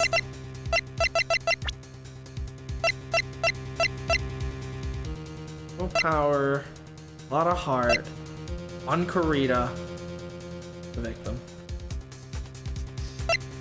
Security lady, Adrian Andrews. It has to be Andrews. Right? I mean, let's go through them one by one, right? Obviously not Maya, obviously not Pearl, obviously not Dave. Yeah, okay. Powers. No motive. Absolutely none. Moving on. Also, incidentally, not exactly the smartest dude, and probably would have been very noticeable going in and out of the room, so no. Lada. As much as I'd love her to go to jail for murder, I don't think so. Juan is fucking dead. Unless it was all part of a fucking elaborate master plan to frame On Guard and to take down his career, like some sort of like double suicide or some shit. I mean, she has a motive, so she despises Matt, but it doesn't make any sense. And she's dead, so that only leaves Adrian. Take that! Miss Adrian Andrews, I choose you. You're Mr. Karita's killer. Oh, we Pokemon now, oh boys. What? Her glasses just shattered. Order! This is a grave matter! Do you have any evidence that supports your charge? Any evidence? All of the evidence points to Miss Andrews. How preposterous. How can you stick any of that on me? Yeah, but Phoenix is wrong here. He is undeniably wrong. Miss Andrews can't be the killer simply because she didn't know what the cause of death was.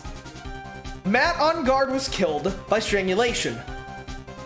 If Andrews didn't know that, then there's no way she would be the killer, especially when she seemed to have all the other facts so down. I can't, can I? Would you care to test me? Then what about this knife?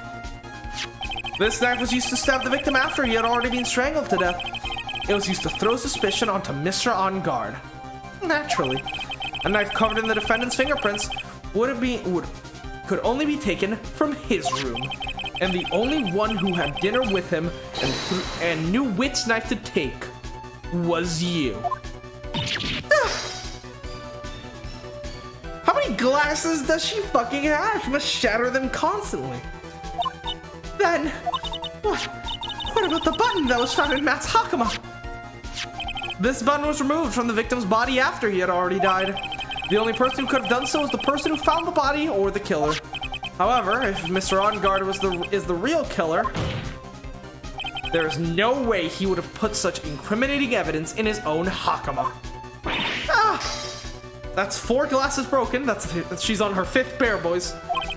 The only person who can we make it a 6? The only person who could put the button into Mr. On Guard's Hakama is the person who went to wake him from his nap, which is you.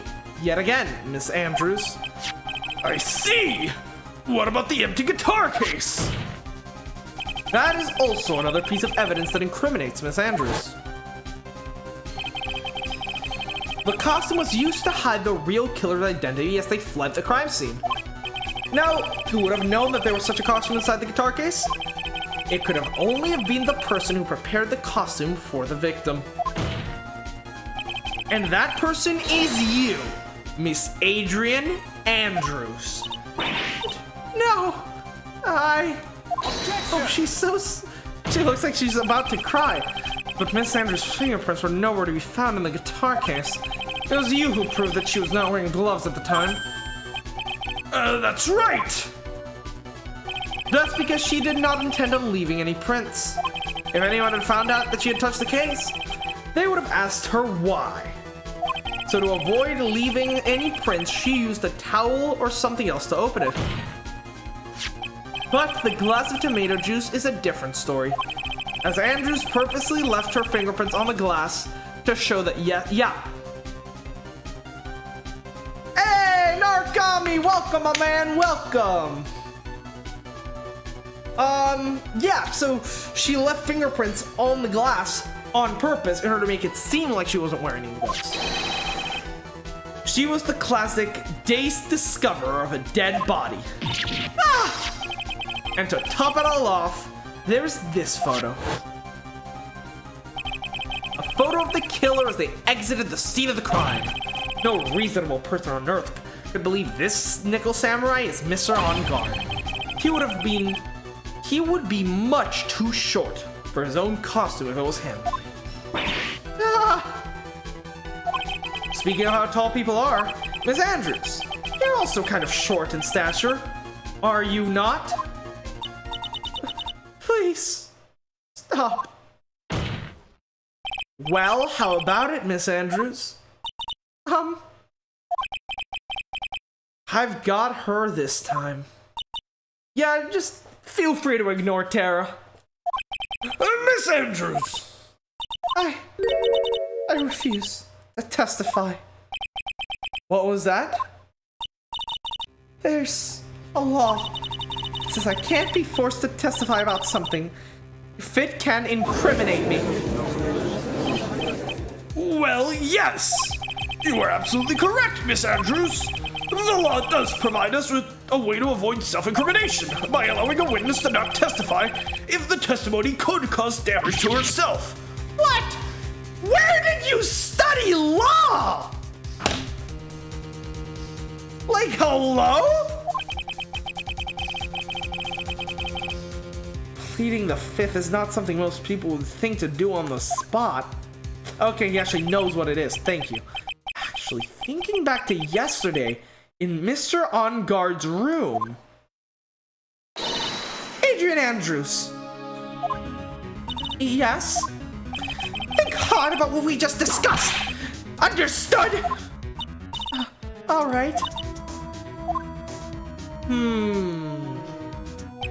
That's it. That's when Franziska planted this idea into her head. She must have told Miss Andrew to not testify if things looked bad. You did a good job proving everything up to this point, Phoenix. But there's still one thing you haven't done. Something I haven't done. What's wrong, right? Are you finished already? Run out of evidence? What is so humorous, Mr. Edgeworth? I'm sure you realize this as well, Your Honor. But everything the good lawyer has proven up to this point is meaningless. What? Everything you have proven is circumstantial. Circumstantial? And your bullshit isn't? Yes, circumstantial. You have yet to provide a single piece of definitive proof. Proof that Miss Andrews did in fact harbor a wish to murder Mr. Kurita. But we do have it. We have a motive. Miss Andrews, did you want to kill Mr. Kurita? I believe this may lead to me incriminating myself, so I'll abstain from answering. But, Miss Andrew, if you do that, it would be the same as admitting your guilt, don't you think? Maybe so, or maybe not. There is nothing to prove either way. Besides, you don't even know what crime I would be guilty of due to my silence. Oh, she's taking the defiant attitude again. Mia, what should we do? Somehow we've landed in the worst possible situation. I think we've reached a certain conclusion at this point in time. Miss Adrian Andrews has refused to testify, and the defense's theory that she is the actual murderer has not been fully substantiated with solid definitive proof. But that's not true. In this situation, there is only one thing this court can do, and that is to declare a recess. Oh, look, Bryce is back. How did your Rona test go? Recess? I request that both the prosecution and the defense look further into this matter, and at tomorrow's trial. Tomorrow? You don't have a tomorrow. If we don't get a non-guilty verdict today, then... Please wait, Your Honor. That's not necessary. The trial. Please continue the trial. What are you sweating for? Your client is getting one more day to live, isn't he? That's not it. This isn't about that. Edgeworth, I know you know who the real killer is. Please, let the trial continue. If I don't get the verdict, Maya.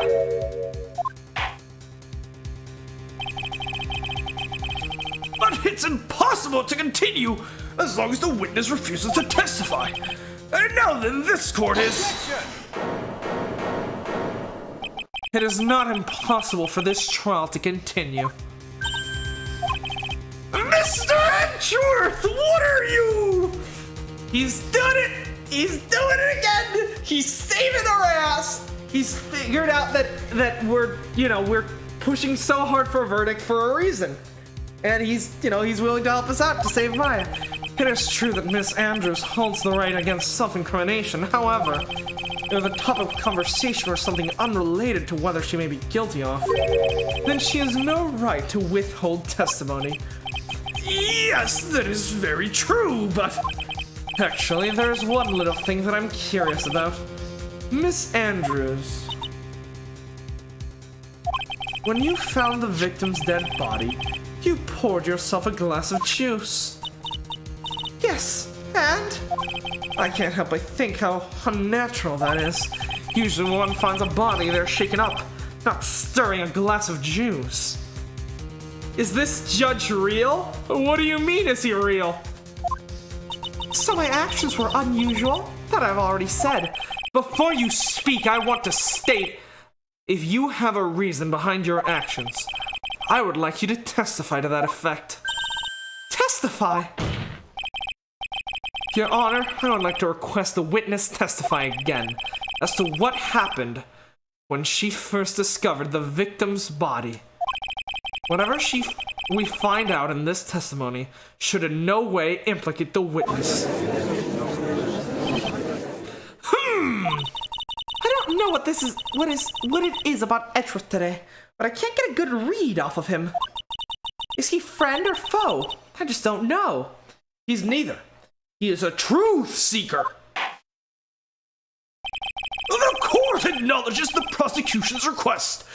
Miss Andrews, if you please.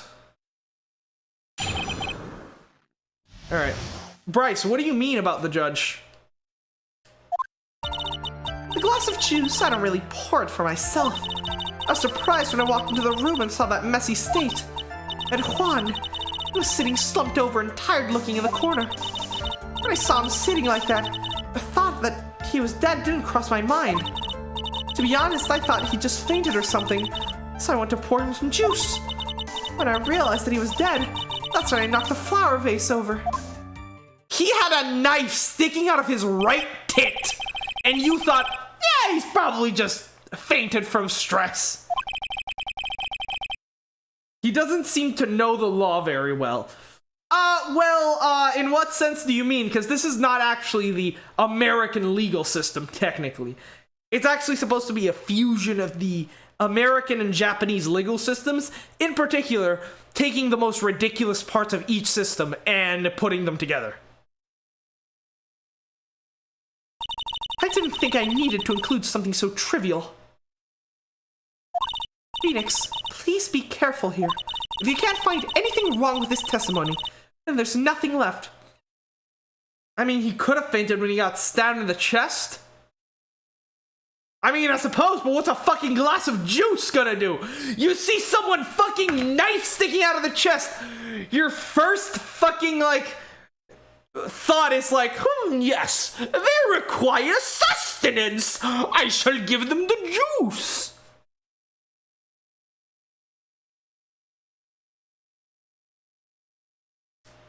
I know. Edgeworth, what the heck is going on in that brain of yours? You may begin, right? You may begin your cross-examination. All right. Before we get started, because I feel like this is going to be the last leg of this trial, I need to go take a piss right now. So I'll be back in seconds.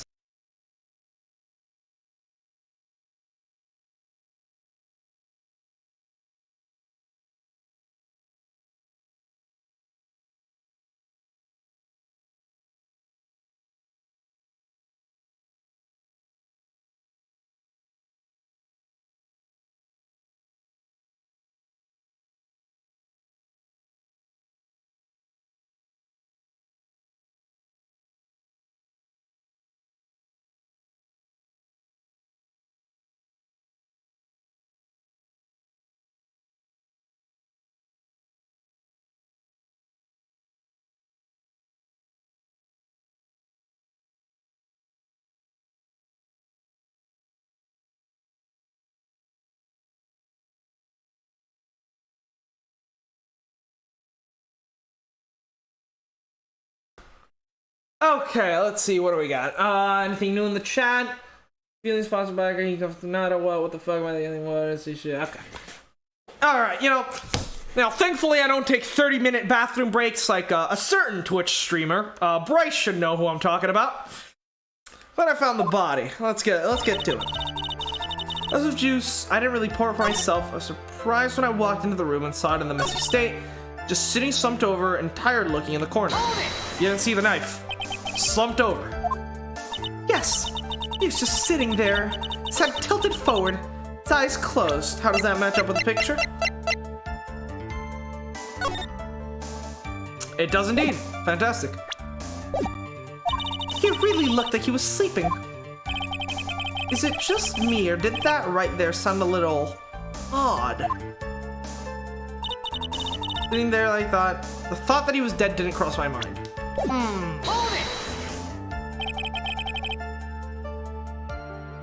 Then what did cross your mind? I thought maybe he had smashed everything up in anger because he lost the Grand Prix. And then feeling tired after his rampage, so he decided to take a nap. Anyway, that's when I thought. I see! So you didn't think he was dead at all! To be honest, I thought he had fainted or something. You thought he fainted? I thought he was asleep at first, yes. But then the room was in such a messy state. I thought maybe he had gotten into a fight with someone.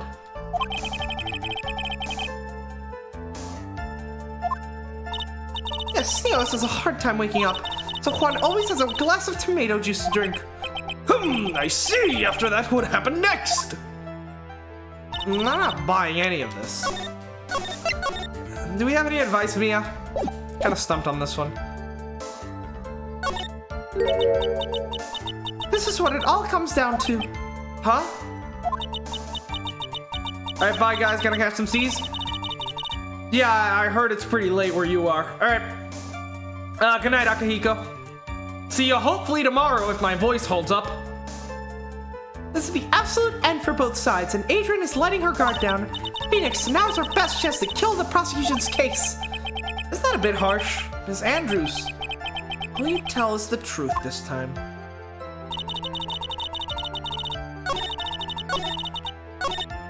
Back in the room, saw it in its messy state, and Hani was sitting slumped over and tired looking in the corner.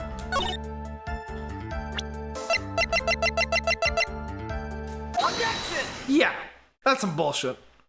So, you honestly didn't think he was dead when you found him? No, not at all. Even though this is what you saw when you discovered the body? Yeah, see? He's just taking it, he's just doing his beauty sleep, you know? Oh, what is the meaning of this? Isn't it obvious, Your Honor? There's a knife sticking straight out of Mr. Kurita's chest. Anyone who saw this scene would have immediately thought there was a dead man. Here was a dead man. That's well, you see. I doubt a single person in the world would mistake this for someone who fainted. And then so nonchalantly go pour something to drink? Your point is... Miss Andrews, your testimony just now, it was all one giant lie. 6 pair of glasses, boys. And your lie has proven one thing very clearly. That you are the real killer. No! The way her scream died down, damn. It looks like the defense has somehow brought the ugly truth to light. The defendant, Mr. Matt Ungard, is not guilty after all. That's impossible. You're wrong. Miss Andrews, try to have some composure. It wasn't me. It wasn't me, I tell you.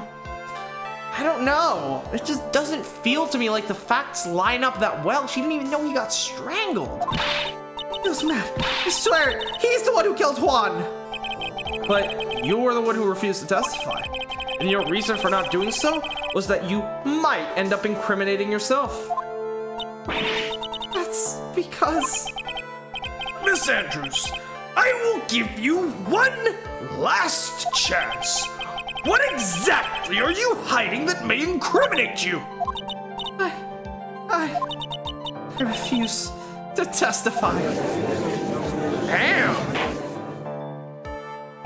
Maybe she is stronger than I thought. Then there is no need for this court to continue any further. Mr. Matt Onguard's innocence has been clearly demonstrated. Is it over? Have we found the truth at last? What's wrong, Phoenix? Usually the real killer confessed his or her guilt. Usually the real killer confesses his or her guilt. And now that I think about it, this is the first time someone hasn't. And now then, I would like to hand down my verdict for Mr. Matt Onguard. Objection! Your Honor, the prosecution feels that it would be premature to pass down a verdict at this time. What? The reason is quite simple. This witness has yet to speak the absolute, real truth. Right, which is really the only thing Ashworth cares about, the truth. The absolute real truth? What are you?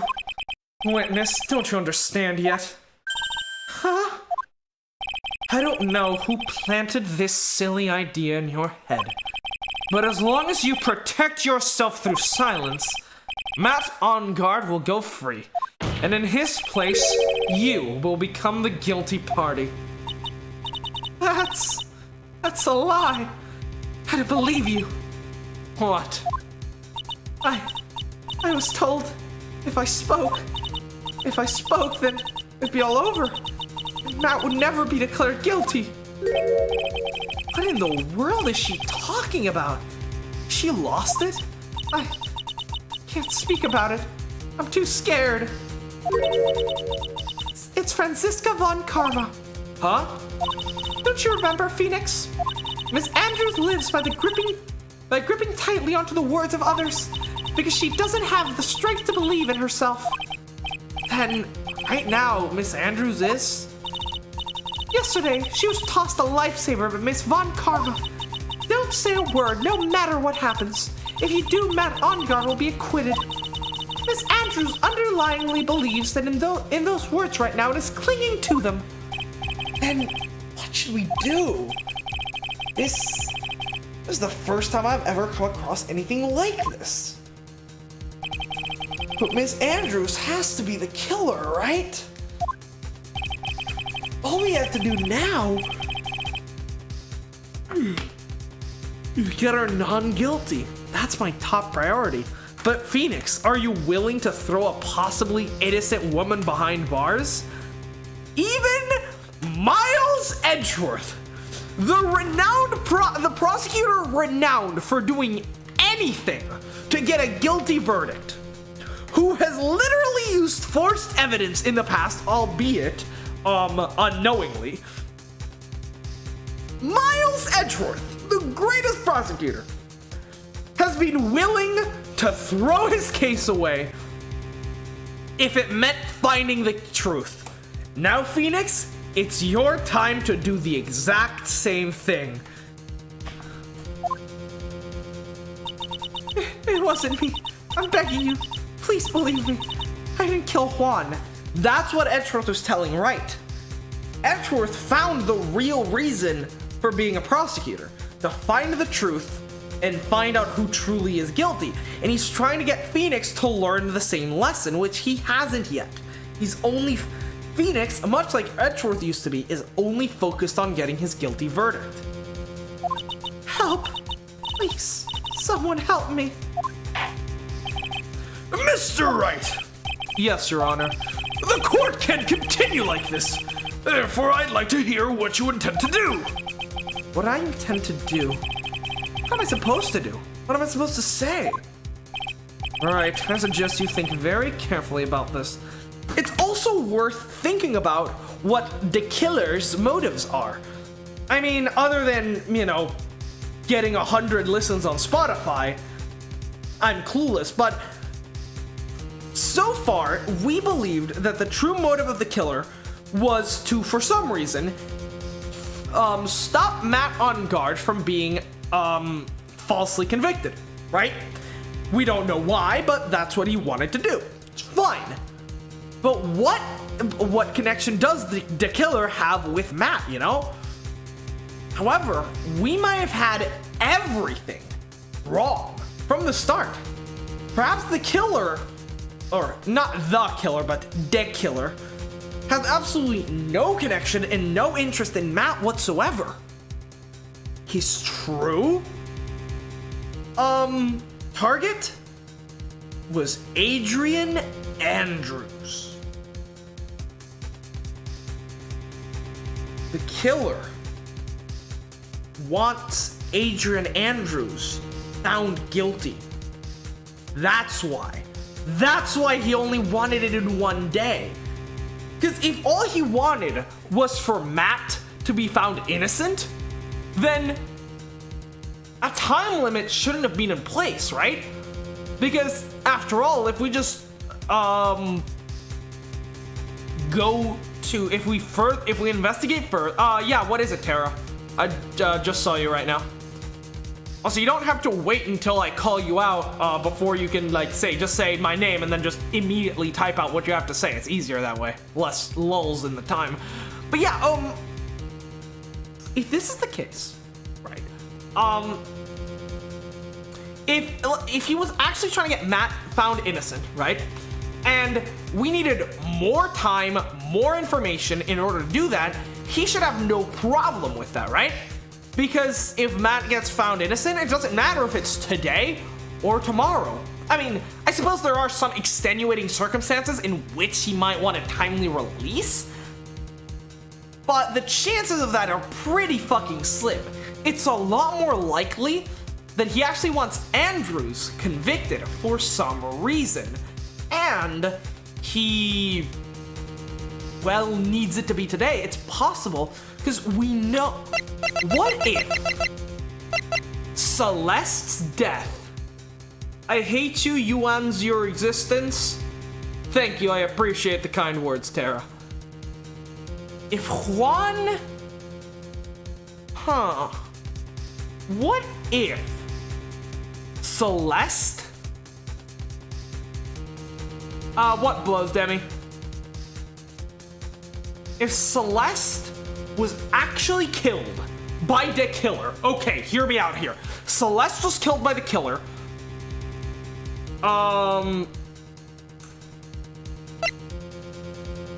Celeste was killed by the killer. Juan knew something. He knew something. And Adrian Andrews was... Now everyone just leaves on me like that. Yeah, I mean, to be fair, Akahiko did have to, you know, go to sleep. It is pretty late where they are. Like, I think in, like, where, I think Narukami is in Japan. So yeah, it's gotta be really fucking late where he is. But yeah, So if Celeste died, if Celeste was killed by the killer, and Juan had some kind of knowledge, and he was gonna have an Akahiko too. Oh, okay, I wasn't sure where Akahiko was from though. So yeah, that would make sense then that, you know, it'd be really late for them and they'd have to go to sleep, so it's not really their fault. Celeste impacts on Kurita. So if Celeste was killed by... It's 8:44 a.m. Yeah, what the fuck? That's what I've told them before, honestly. If Celeste was killed by the killer and Juan had some kind of knowledge, then it would make sense for the killer to murder Juan. Then we also know that Andrews is possibly looking into Celeste's death, and if she was getting close to the truth, the killer might have planned this all out in order to kill one of the people who was almost onto him, and then, you know, eliminate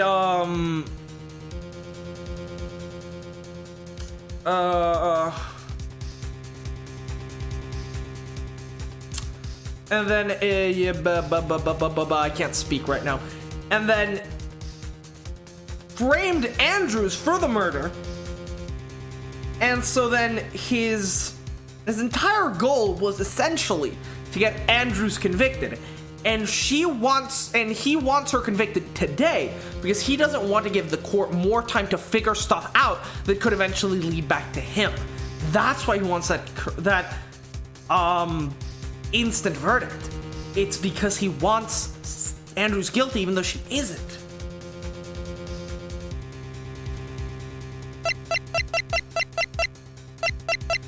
All right, let's keep proceeding. And by the way, Tara, again, I appreciate your kind words. Think about what this witness did and what she did not do. And think about who is the real mastermind behind this crime. Who's the real mastermind? Isn't that obvious? There's no one it could be except that crying woman over there, right?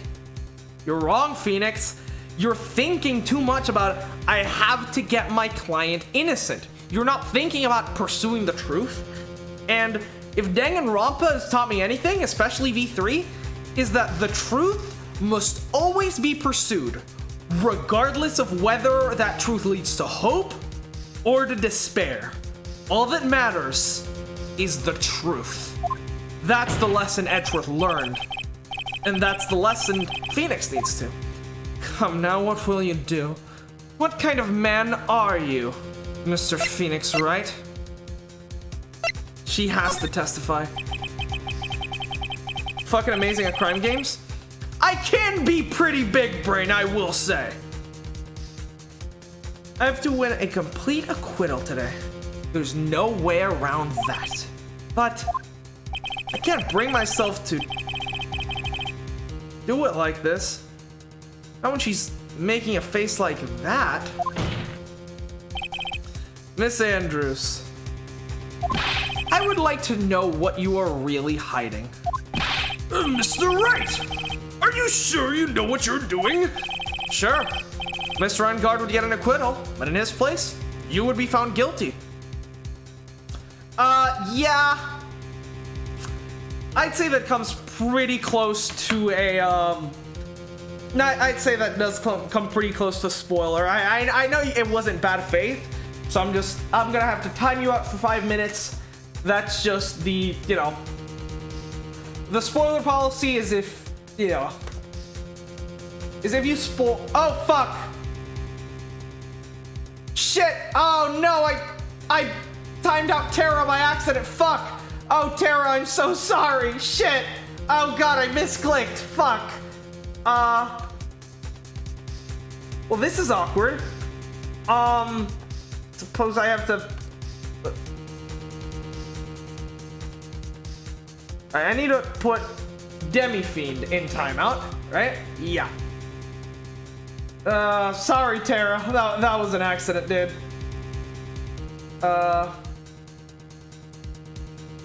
Yeah, don't worry, Demi. I'm not mad at you at all. I fully understand that it's just a slip of the tongue and you didn't mean it, obviously, so I'm not gonna ban you. But my spoiler policy is pretty straightforward. If you spoil, oh my god, all my fucking chat logs just deleted. My policy is that if you spoil, you get timed out for 5 minutes. It's as simple as that. There are no exceptions to it. However, this does not mean that you're getting punished in any way. This does not mean that you're, actually doing it in bad faith. I'm not holding a grudge against you. I'm not gonna ban you.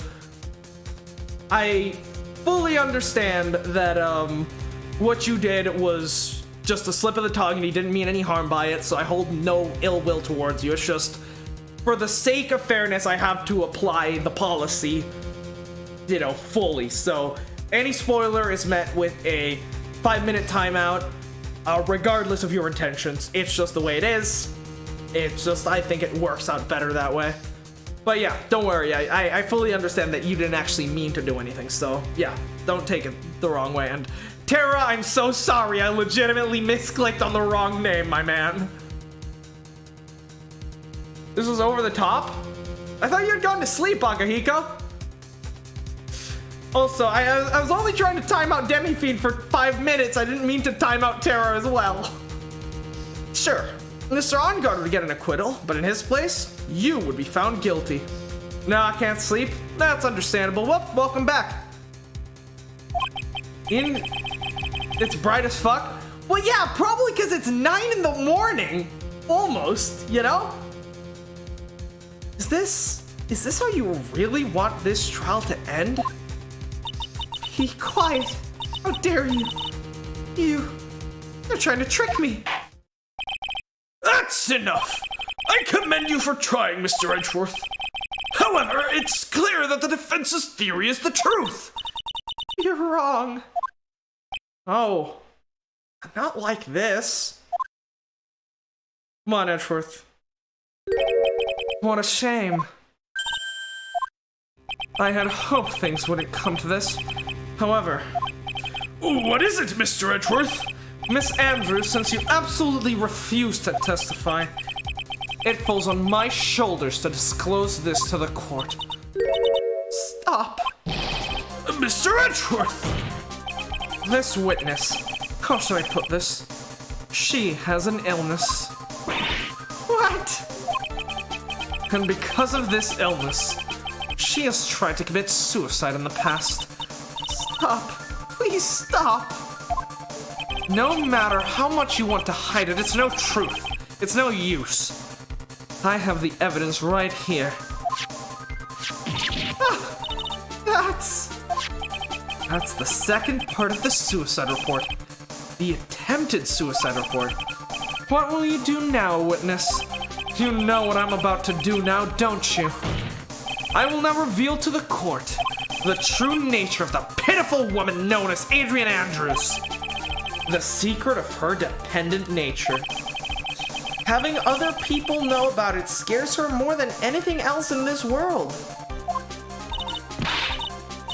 Please stop. I beg you. People find out. People find out. If you're going to say you could choose death, that is of no concern to me. Edgeworth, why are you so cold? He's going for the truth, baby! However, before you die, I will pull the truth from your still breathing lips, no matter what I have to do. So, will you tell the court yourself, or shall I? Either is fine with me. I'll talk. But please, help me. So sad. Nothing matters anymore. This is so sad! This is honestly even sadder than Turnabout Big Top so far. I cried. When I first saw him, really thought he had fainted. Honest. When I realized he was dead, that's when I formulated my plan. Once I made sure there was no one in the hallway, I made a dash to Matt's room, and then stabbed Juan's body with the knife and ripped off the button. Just when I finished and was returning to Matt's room, I had a bit of an inconvenience. That's why I ended up using the nickel samurai costume. Stab the body with the knife! But why would you do that? Isn't it obvious? To pin the blame on a certain person. A certain cowardly man! What? What do you mean by all of this? It might take this court a little while to understand, but this is the truth. The real killer is Matt. That scumbag of a man. I'll never forgive him. He's trying to escape his guilt again. Just like last time. Last time? Last time? So, Miss Andrews stabbed the victim, Juan Carita, in the chest with the knife. However, she didn't do it with murder in mind. She did it with the intent of framing Matt Enguarde for the murder. And this is her crime. Yeah, Edgeworth knew all along. What? How is this possible? I mean, wasn't Miss Andrews supposed to be the real murderer? No, Phoenix, you're thinking like an idiot right now. You gotta free your mind, man. Mr. Wright, please get over your shock and commence the cross-examination. All right, let's see.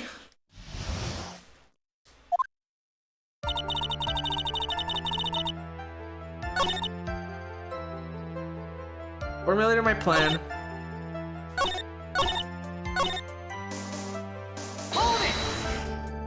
You were the one who prepared the costume, weren't you? Yes, I took it from Global Studios. I also put it in Juan's guitar case the day before the award ceremony. You did this in preparation for the press conference, correct? Yes, Juan wanted to wear the costume and hold a press conference in it. He was going to disclose Matt's big secret there. And what is the secret? That? Don't know. Anyways, I thought that if I were to leave Juan's room in the Nickel Samurai's costume, then people would think that Matt was the real murderer. I was very careful not to leave any fingerprints when I opened the guitar case. I absolutely did not want anyone to know about the costume. I don't want to concede, but it's testimony. It rings of truth. I'm sorry, Phoenix. No, please, don't apologize to me. We were both taken by surprise. Still, I'm sorry. Yeah, you may have been, but I wasn't, because I'm not dumb. Alright. So, I really thought he had fainted, honest. But yeah, in the future, Demi-Fiend, if you're still here, if you ever want to, compliment me on getting stuff right, just wait until I the actual me being right is revealed by the game, please. That's all I ask. I do appreciate your compliment, though. Don't get me wrong on that. When I first, I honestly thought he had fainted and realized he was dead, formulated a plan. I mean, I had a bit of an inconvenience. Please elaborate. An inconvenience. There was a woman with a camera at the ready, loitering in the hallway. I'm willing to bet my spikes it was Lana. There was also a woman with a ray gun at the ready, pacing back and forth. She is terrifying, isn't she? That's Miss Oldbag for you.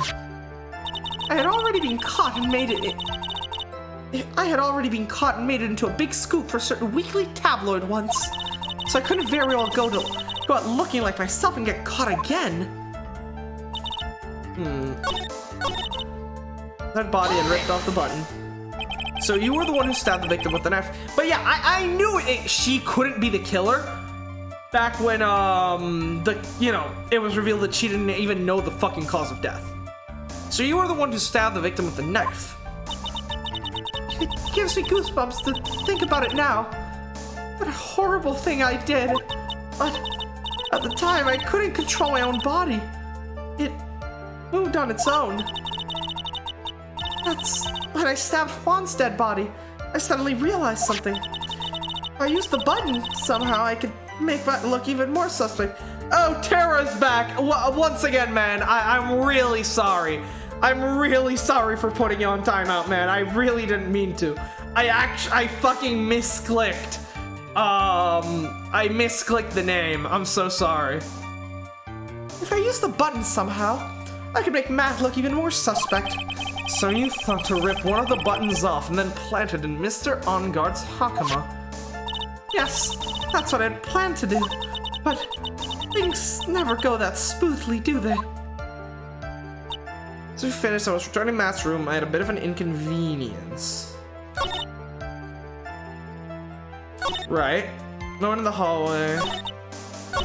Alright, let's just press on everything, see what we can do. But you could tell from the state of the room was in that there must have been a fight. Are you telling the truth when you say you did not know he was dead? He had a scarf tied around his neck, but that scarf is part of the Jamming Ninja's costume, so I didn't think anything about it was strange. His head was also tilted down a bit, so I couldn't see his face that well. Well, I don't stand for shit like this. I was fucking loyal, and you do me like... What kind of message you were trying to give me here? Hey, Demi, I'm not saying anything. Like, I have a strict policy is if you spoil, you get a 5-minute timeout, regardless of whether it was malicious or not. Now, if the spoil was actually malicious, I would ban whoever spoiled something maliciously, but because it's not actually malicious, I'm not actually saying you did anything wrong. It's just that it's a standard policy that I have to keep up for the sake of consistency. I mean, I'm pretty sure Akihiko and you have both already gotten banned by that same policy before. Actually, I think back during Turnabout Big Top, right? I know at least one of them did. I'm not sure of both, though. Just don't take it the wrong way. I'm not... What do you mean, what kind of message I was truly trying to give you? Like, would you like to elaborate on that? Rather than just wild speculation, that way I can clarify any accusations? Oh, Bryce, you're back. Don't worry about it, Bryce. It was just a little bit of drama. Don't worry about it. So, that's why I thought I'd wake him up and went to pour the juice. Man, this is getting really long. We're already 4 hours in. That's when I formulated my plan. What is this plan you had? I knew right away the murderer was Matt. I knew because Juan, he was going to expose Matt's weakest point to the world. So Matt did this to stop Juan and silence him for good. That's what I thought. I should forget some evidence and pin this crime on Matt. What do you mean, what do I think, Demi? I literally have no idea what you're talking about.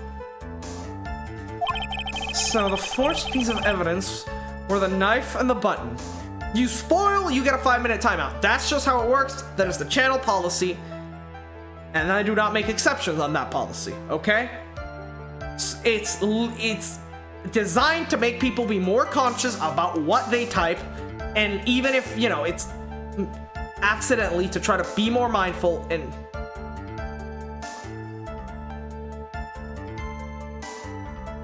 Demi, in the video, which is currently recording, you literally say, "Oop, sorry," after what you said, indicating that you clearly understand that you shouldn't have said what you said. I made a deduction, and you essentially implied that that deduction was right. I mean, if you had left it at that and just you know, being like, oh, okay, you know, oh, you're pretty good at mystery games, you know, that on its own, I wouldn't have a reason to construe that as a spoiler, because it could just be a general compliment. But the fact that you did say, "Oops, sorry," right after, implies to me that you definitely understood that what you were saying was directly in relation to the theory that I just presented. And therefore, I don't know if it's a spoiler, because I haven't played the game yet. But you yourself believed it to be a spoiler. That's why you apologized. Therefore, it was a spoiler. So the forged pieces of evidence were the knife and the button. The first thing that came to mind was to plant the knife. Don't get me wrong, I don't hold any kind of grudge against you. I don't think you did anything wrong consciously, you know. It was an accident, a slip of the tongue, and that I can understand, right? It's just my policy is to ban spoilers, and that's what I did. The first thing that came to mind was to plant the knife. Made sure there was... Yeah, using these truth bullets, boys. I mean, there was someone in the hallway. I made a dash back to Matt's room. That was so you could get the knife, correct? Knife Matt used at dinner. Had his fingerprints all over it. I thought if I used that, then the police would certainly turn their eyes towards him. Ah, okay. Matt was napping with his costume on at the time. I slipped in, took the knife, and returned to the scene of the crime. I think we've heard enough. So after that, you went back to Mr. On-Guard's room and planted the button? Into Matt's hakama? Yes. After that, I folded up the costume I was wearing and put it in a bag. Then I snuck it out of the hotel and got rid of it. My word! What does this all mean? Mr. Edgeworth, isn't it? The real criminal is Matt on guard. Yesterday, that woman prosecutor sat me down for a talk. Franziska, huh? She said that I should, under no circumstances, confess to what I had done. That if I just kept quiet, then Matt would be found guilty for sure. I had no choice but to believe in her words.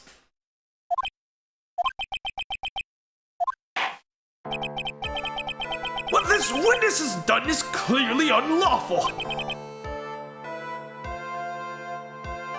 I'm not ignoring you. You have not typed a single message since you said...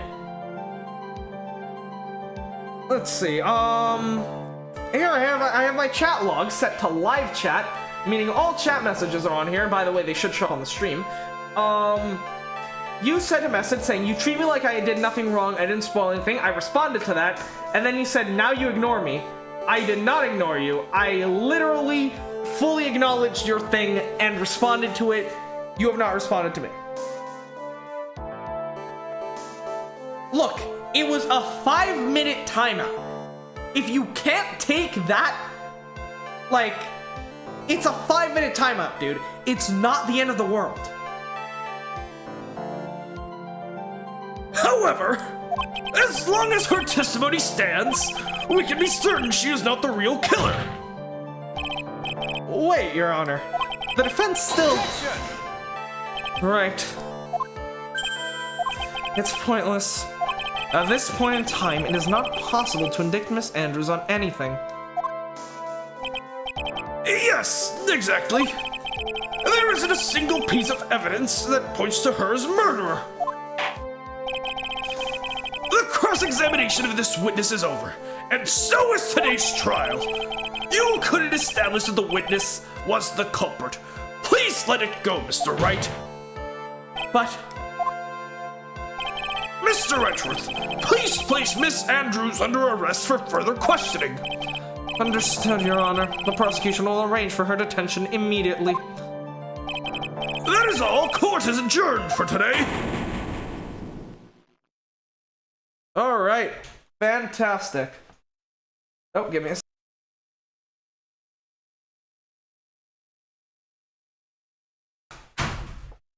Damn! Look at Phoenix! Today's trial is over. He's literally just been sitting here, like, gripping his head. Like, while everyone else just walked out of the courtroom. I didn't win an acquittal. Who the hell is Edgeworth and how is he related to Phoenix? That's his ex-boyfriend. That's all you need to know. Witness, would you mind if I asked you something? Edgeworth? What is it? Before you leave court today, I wondered if I might look at one thing. The card in your hand. I had my interest for quite some time now. What exactly is it? Oh, this. Mr. Wright also asked about this.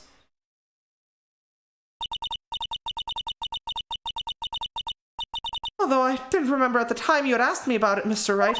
I remember just now. I found this in...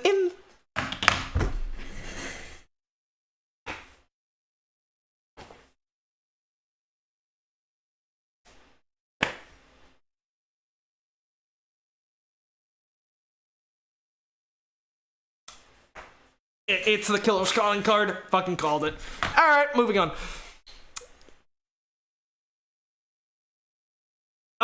Something that I was talking about earlier, you know, I think last episode. Basically, I theorized that is the killer's calling card that he leaves whenever he, like, does his bad shit. I remember just now, I found this in the room the other day. The room? Look, Demi. I am a very objective person, and I think Bryce can testify to this. Okay, Tara, that is definitely going too far. Look, Demi, I hold no ill will over you accidentally spoiling something. It was an accident. I fully understand that. However, after you came back, you did in fact act really childish. It was a 5-minute timeout. You acted like I just shot your entire family in front of you, dude. You overreacted, and people called you out on it. Just take it on the chin and keep going. Although I will say, Tara is kind of going a bit far calling you a bitch. I wouldn't say that. That day. Yes? I found this card when I discovered Juan's body. It was lying there right next to him. You found the card next to the victim's body. Oh yeah, don't get me wrong. Demi-Fiend is definitely a loyal viewer, and I definitely appreciate him being here. I definitely appreciate him, all the time that he's been lurking, but I also appreciate now that he's actually participating and chatting. I've had some great conversations with him. Which is why it hurts so much that he would act so childish over a 5-minute timeout, I'm just saying, dude. Just take it on the chin and move on. We don't have to hold any sort of ill will, because we can just forget about what happened here today and just move on as if nothing ever happened. That's the proposal I'm making to you. Found the card next to the victim's body. I suppose I must have unconsciously slipped it into my pocket. But it's not if this card has any relevance to Juan's murder, right? Yeah, I guess not, but it's still a strange card if you ask me. But as far as a clue to this case, I don't see why. No more useless bans? Look, Demi, I appreciate you actually manning up now. However, again, first of all, it wasn't a ban. Tara, alright, Tara's getting timed out for that.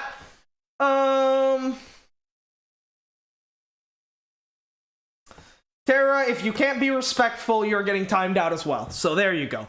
Look, it wasn't a ban, first of all. It was a timeout, meaning that you just couldn't chat for 5 minutes. It's not exactly the end of the world. And second of all, if anyone spoils something again, a timeout will go into effect. That is simply how it goes. Do not feel bad when it happens. I am warning you. I am telling you in advance. You just need to be mindful about the, Yeah, but this time he was calling, I think Tara was being a bit harsh on Demi-Fiend, who, don't get me wrong, Demi-Fiend was definitely acting childish, but he clearly was taking the whole situation pretty hard. So, I really didn't think Tara was helping.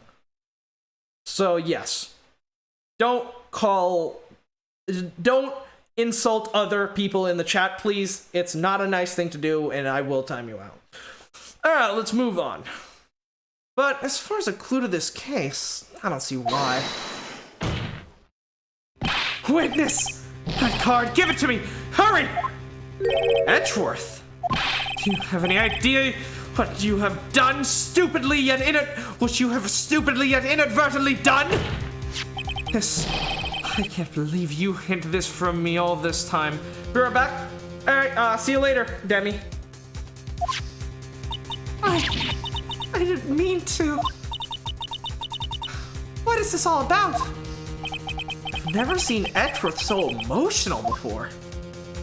Does he know the real origin of the card? That card, what in the world is it? And what does it mean? Either this is a well-known serial killer like calling card and Edgeworth has seen it before in his time as a prosecutor, or a similar card was found at Celeste Impax's murder scene. That is also a possibility. Alright, give me a second here. Alright, let me just head back into the menu so that we can talk with the music in the background.